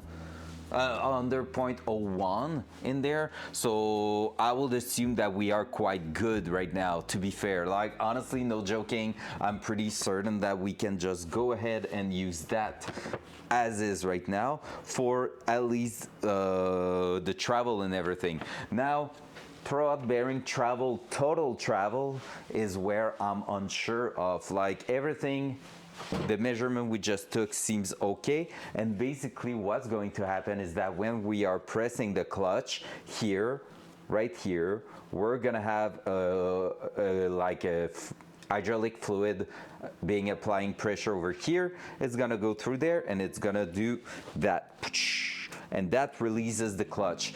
What we're looking for is a travel of 0.4 of an inch, if I'm not wrong. Let me recheck that. 0.440 of an inch, which means 0.440, 0.440. Why is it bugged?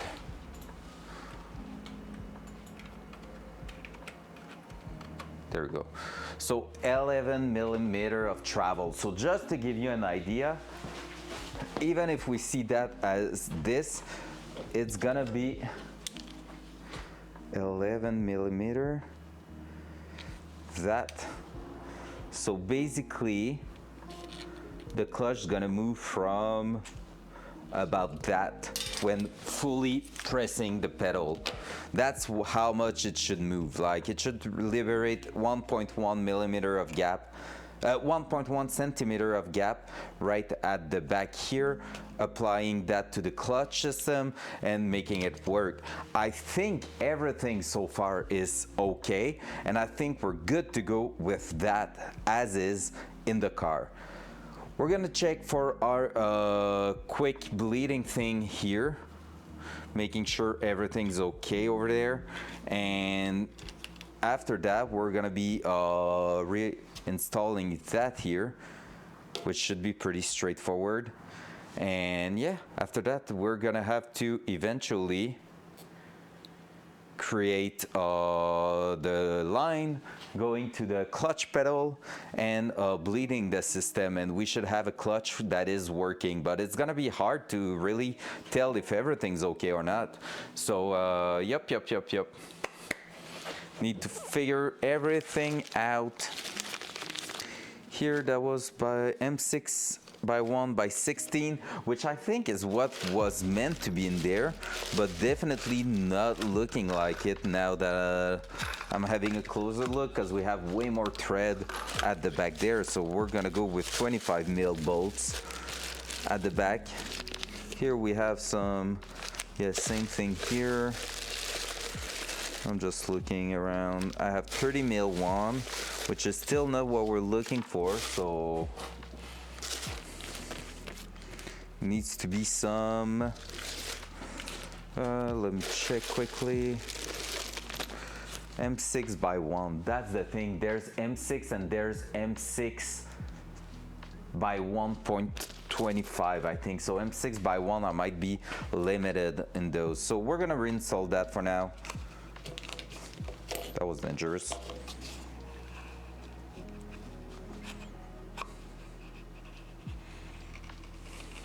I don't know what I'm doing right or wrong there.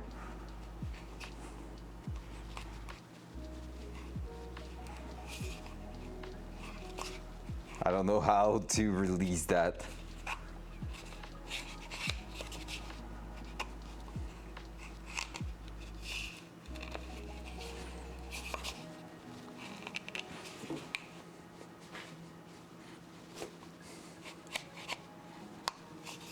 I have no clue.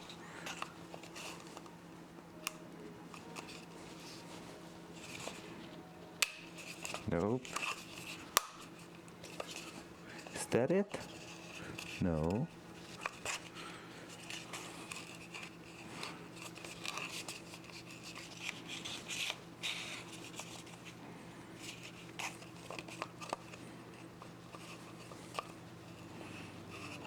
No. I don't know how to do that. It's so weird.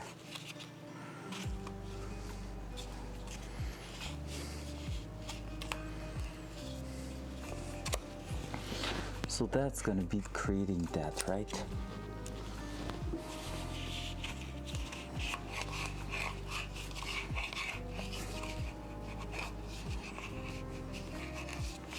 How did I?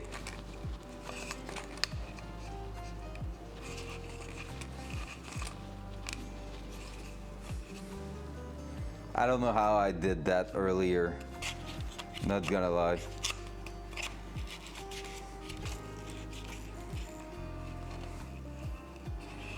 Not feeling anything getting released.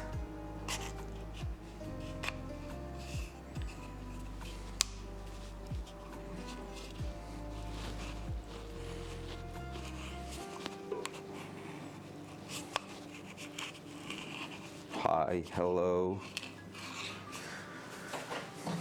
I don't know how to release that spring. Let's listen again in the video. He's doing it right at there.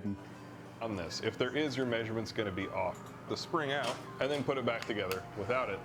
When you pull it past a certain point, there's a exposed area, so you can essentially throw out bearing and it will hit a point where it comes loose. Your cylinder has a little pin on it. Throw out bearing and it will remove the spring. Just apply a light pulling force and then rotate the throw out bearing and it will hit a point. Okay, so let's do the same thing. He's around here, that he's applying light pressure, going all the way.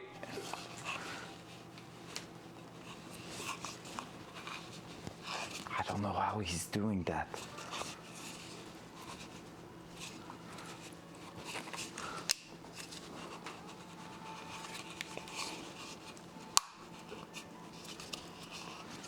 It's not working at all.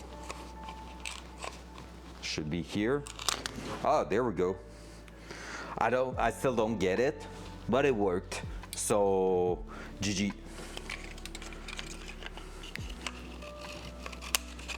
There you go. So basically when we're gonna install that, it's gonna be like this, and clutch is going to apply pressure like that. Cool, that's a good thing done. Kinda done. Hey, is that the instruction? I just found the instruction back. They were under the clutch. Whoa. Let's take a look.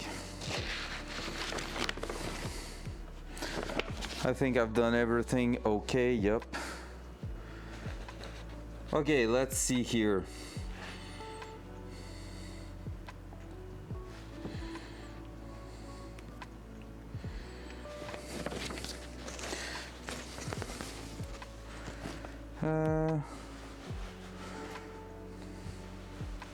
Throwout bearing should not be tight against clutch fingers.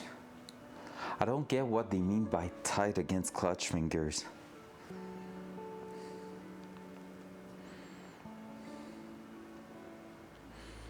Because it doesn't have...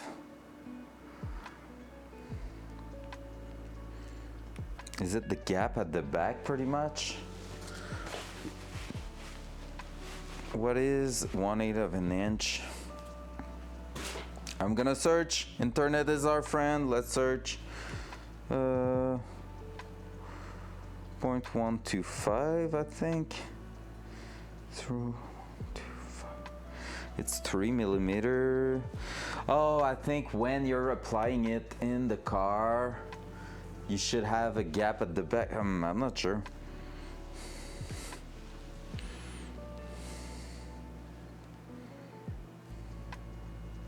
Should not.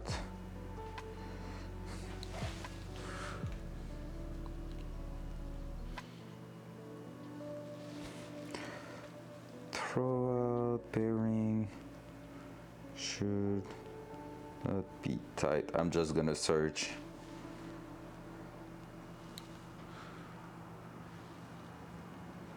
Clutch fingers. I'm just gonna search this sentence and see if I have anything.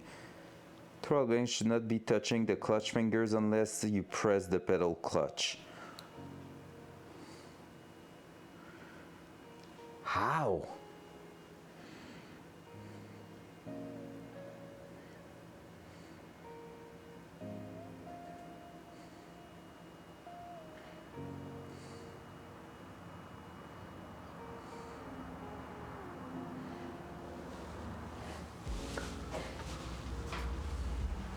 Oh, cause yeah, it's gonna be spinning technically, but that's where.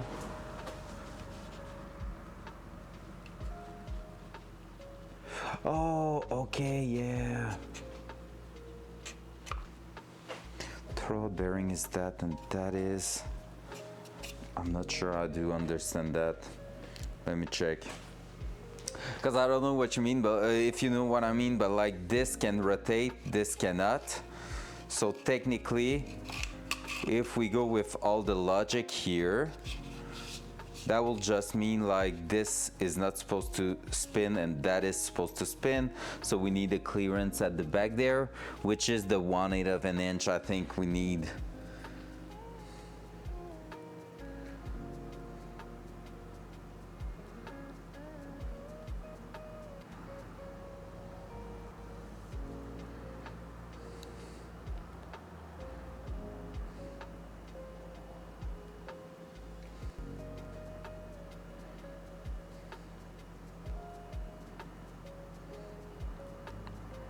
I'm really not sure.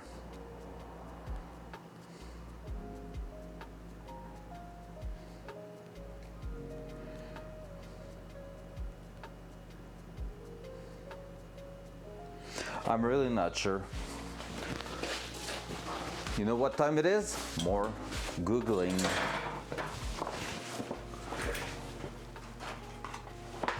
More Googling. Let's do that. Welcome everybody joining right now. Welcome to the I don't know what I'm doing stream today. We're working on the transmission, not knowing what we're doing. Throw out bearing. I'm gonna check if I have a video of that kind of throw out bearing. I don't want a fork type because the fork type I can get how that is working.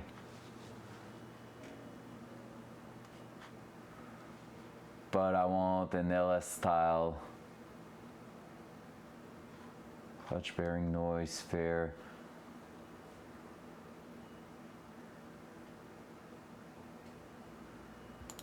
Got a transmission installed, all that stuff is good to go, but you're not done yet. Throw out bearing. A few different styles of these, but the principle's all the same. This pushes against these fingers, and that's what puts the vehicle in neutral. If this, putting too much pressure on this without you touching it, it's gonna cause issue. If it's too far away, not as much of a big deal. You need to figure out what that adjustment is and where it's at. There's multiple different ways. Different manufacturers have different adjustments. Sometimes it's in the slave cylinder. Sometimes it's actually in the clutch pedal stop. If you fail to do this, you end up with results like this. See how this is missing fingers? That's because this thing was pushing down so hard on it that it literally broke these fingers off. So pay attention to that. And sometimes if you have it just a little bit over adjusted, you're actually gonna overheat it. This clutch didn't last very long because it was constantly getting pressure slipping on it. If you guys have any questions in the comments or anything like that, feel free to reach out to us. Thanks for tuning in, guys. See you next time. Got transmission installed, all that stuff is good to go. I don't think that's our thing there.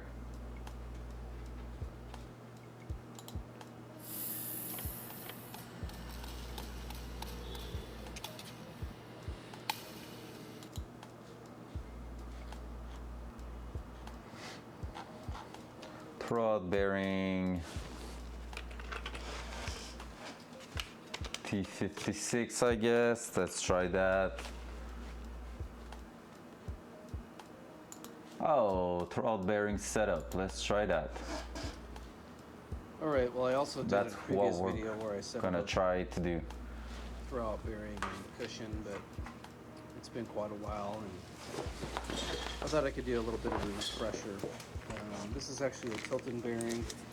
They're pretty nice because these lines swivel for dash 4, and then you would just adapt to dash 3 or whatever you had if you don't have anything. This one dash 4. I'm using a pretty big spacer behind it. This is T56 Magnum, and based on my other ram bearing, I had to use basically a stack of spacers and then shims behind that. That's crazy. Show that. That was the system before. You just had a series of shims Whoops. sit behind it. And it works I just fine. realized I was switching the scene. It's supposed to be very high quality. Made not gonna and double this to the end the bearing. Okay? The trans 160 thousandths in this case, or pretty close to my cushion. That with mine, I'm setting up. The thing is, they don't have cushion, springs. Say it 160 thousandths in this case, or pretty close to that. So you would measure from the face of your bell housing, the transmounting flange, to the fingers of the clutch, and then the face of the trans. That's what we did. Same interface to the bell housing, to the end of the bearing, and then whatever distance you want, you would obviously make the bearing shorter by that distance, or that distance between the face of the trans and the face of the bearing. In this case, 160 thousandths less than what it is to the fingers of the clutch. I'll go back once I put everything back together with the clutch. I'll measure the fingers to here. Hey, it's the same clutch as us. From the face of the bell housing, and subtract those two numbers, and that should give me my cushion. And then you just adjust, like I said, adjust your cushion by, in this case, rotating the bearing, and it would just be subject to whatever that thread pitch is. So when I was doing mine, at 180 degrees from this, I was getting like 200 thousandths, and that's too far. Even though McLeod wants you to run a bunch of clearance, the bearing's only got so much stroke in it.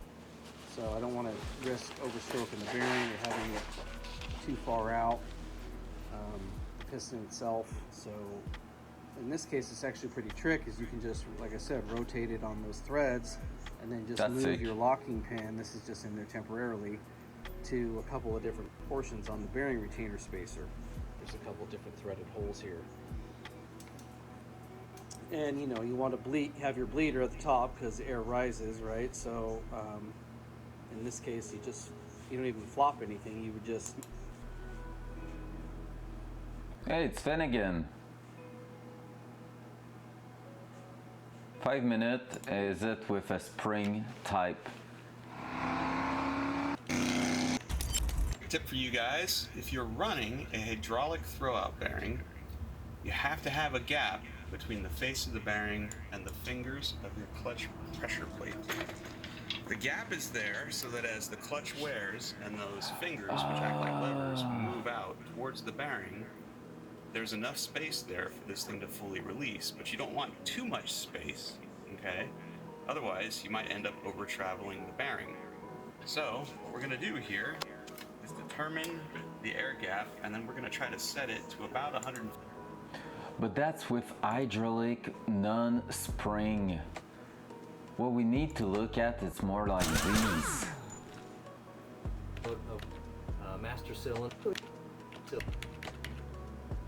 You have to order the hydraulic. What we need to do as our first measurement is our distance from the bell housing to the pressure plate. That being said, I'll show you that route. Actually made the modification. Big finger through. We're gonna go ahead and do a little bit. Come out and be replaced from a centralizing finger. We need to check the measurement with the bearing fully collapsed against this machine surface, because this is our mating surface on the bell housing. We need to measure from here to here with the bearing fully collapsed like that. I'm going to take a straight edge and take some force.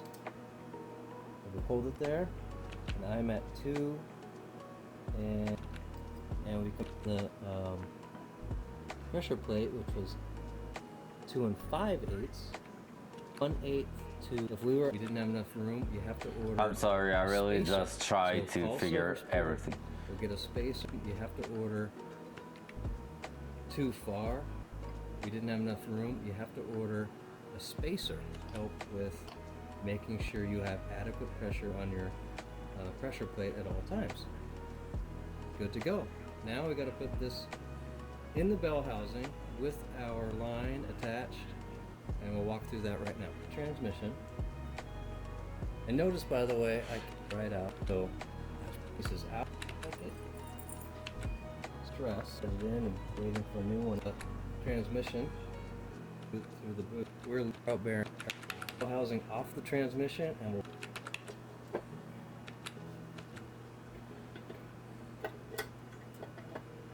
So this is how you want it. It's kind of hanging inside the bore. Because I don't have my dowel pins in yet. And as you get closer, it's going to start compressing that cylinder.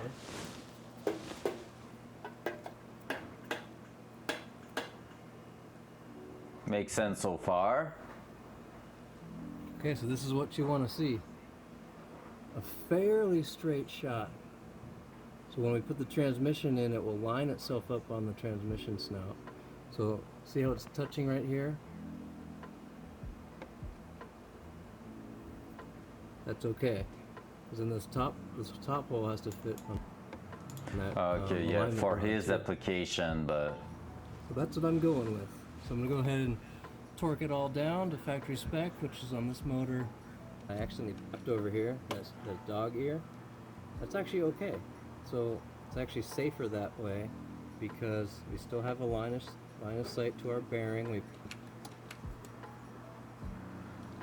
So I'm going to leave it. okay, so what I get from that, and that does make sense now that I think of it, you have two different types acting the same way. So push type throw-out bearing, which means in I was saying French, but no, in English, in like day-to-day basis, you have one which is smaller than that and is basically just a piston. When you apply pressure on your clutch pedal going through here, it's just a piston getting out and in.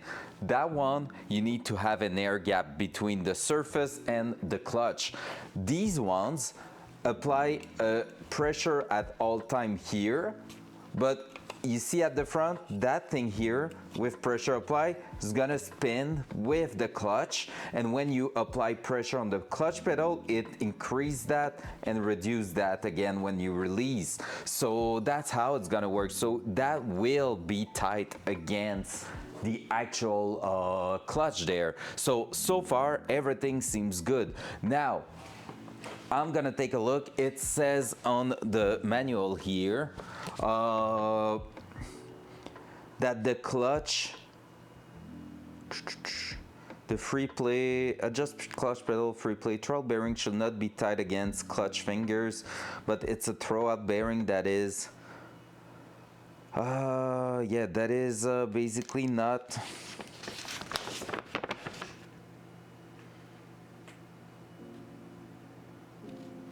Like if it was a hydraulic one, like full, it is an hydraulic one, that one too, but if it was not that design basically, so that should work pretty much.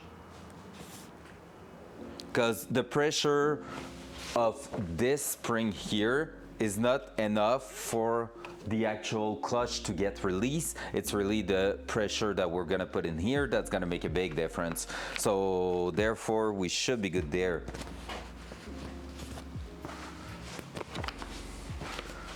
Now, what is the...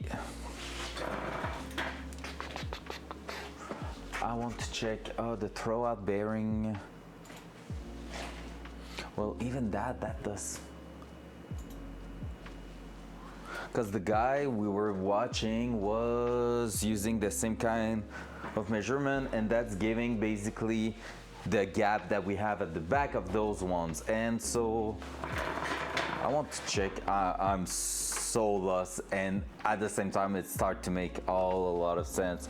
So T56 throw-out bearing, and I'm gonna check if it is something, if I say spring type.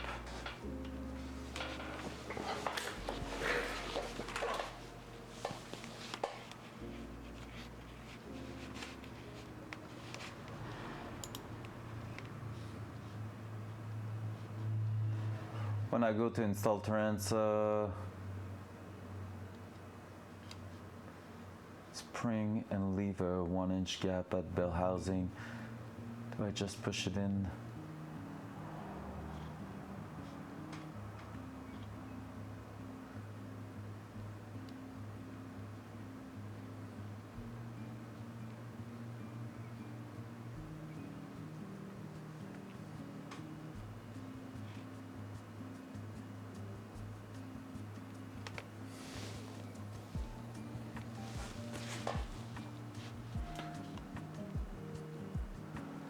Are you 100% sure you have the disc in the right direction? Yes. With the throttle bearing spring remove, spec is 1/8 to 1/4.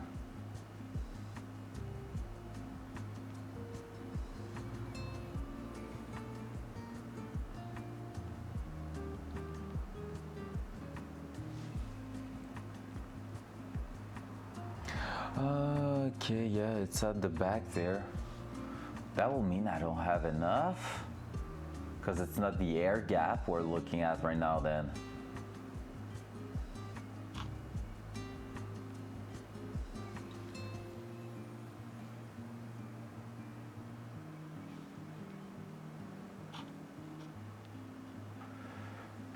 Is there a block separator? We do not have one there.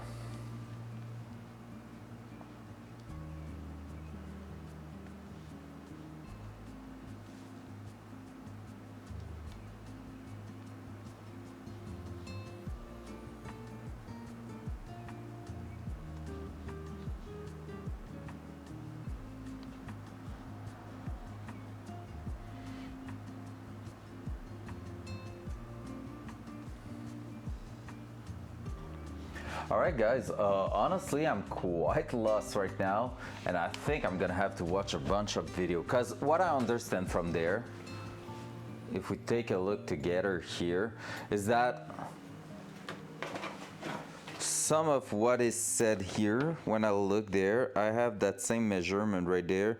We have a travel that we need to take in account there, but on that one here we also have adjust clutch pedal free play to correct specification. Throttle bearing should not be tight against clutch finger. So that means it should not be compressed all the way down like this against the finger. You need to leave something at the back there. So it needs to have a bit of free play. The spring is not giving us free play, but we need to have a gap. That gap is 1/8 to 1/4 is recommended, except cable linkage. So we don't have cable linkage, so it is 1/8 to 1/4 inch. When we're looking at it, the measurement we got was not giving us enough clearance, I would say, because basically we got like just 1 point something millimeter. So am I in need of another throwout bearing? I hope not, because technically that was the one supposed to go in there.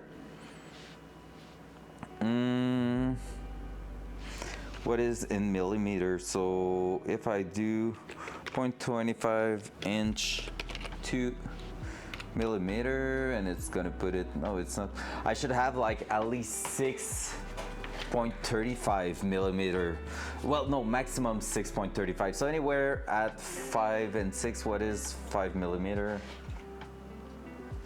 Yeah, and it's 1.18 of an inch is, I just want to make sure I'm not saying it, it's 0.125, right? Whoops. Calculator, 1 divided by 8, yep, 1.125. So what is 0.125? It's 3 millimeter at the back, so I should have at least that. Otherwise, what could happen is that my pedal push the fork, the clutch fingers too far and break them. So that's really not good. That's not what we want. So that's a big thing right now. We need to make sure we're getting that pretty spot on. So that's a freaking good question, what we can do here. Because I thought they were pretty much all plug and play, and I followed the the part number of something that was said on the Magnum, if it was supposed to be a good one with the clutch we have and everything, that one. So I'm kind of unsure of why that will not make the cut there. We might have to restart our measurement with some proper stuff. Like if I'm looking here on the car, basically we need to take another look. It might be the bell housing the problem too.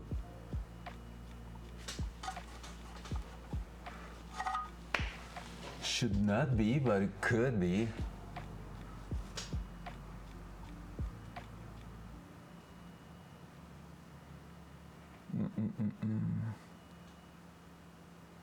If the bell housing is too small,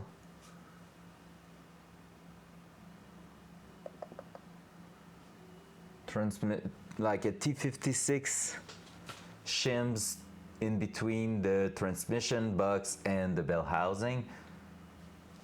I can take a look if that exists, because that could mean we can increase by 4 millimeter, which is quite a lot.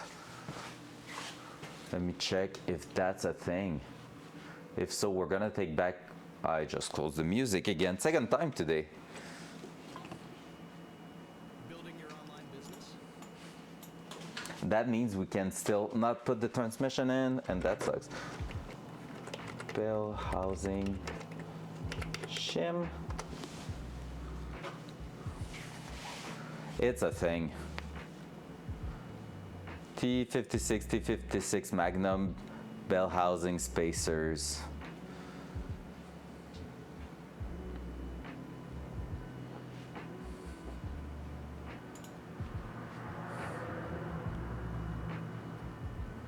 By a 1/4 inch, that's too much. That's kind of too much. So a smaller throwout bearing maybe? Question mark. If I'm spacing out, oh yeah, I could use a spacer in between the LS and the actual thing there.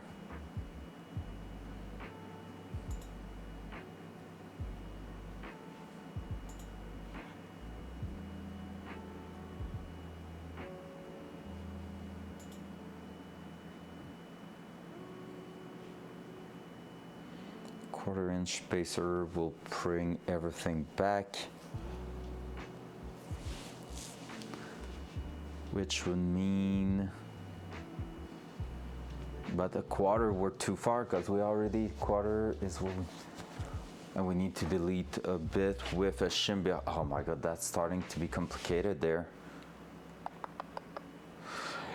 You know what, guys? In 30 minutes I have a meeting, so I think I'm gonna go there and start doing some research, because maybe I will be back in the garage tonight just taking measurement alone in the dark and just trying to figure out that thing. I really need to figure that out in my mind, because it does make sense, but it's so freaking weird. I need to check what's the clearance. So yep, I think that's gonna be it for now. So thank you all for being here. Sorry if it was a bit of a weird stream today. We got a few things done, but I feel like we just got stuck in place. I mean, clutch is back at something and transmission is almost ready to go in there. So yep, it's gonna be that for today. Thank you, Orange, for being here. Thank you, everyone else, for lurking. Appreciate you all. We're gonna go on that, and tomorrow we're gonna be back normally on that, except if there's absolutely nothing else to do, but I don't think it's really the case. So I'll see you all tomorrow, okay? Have a safe one. See you. Bye.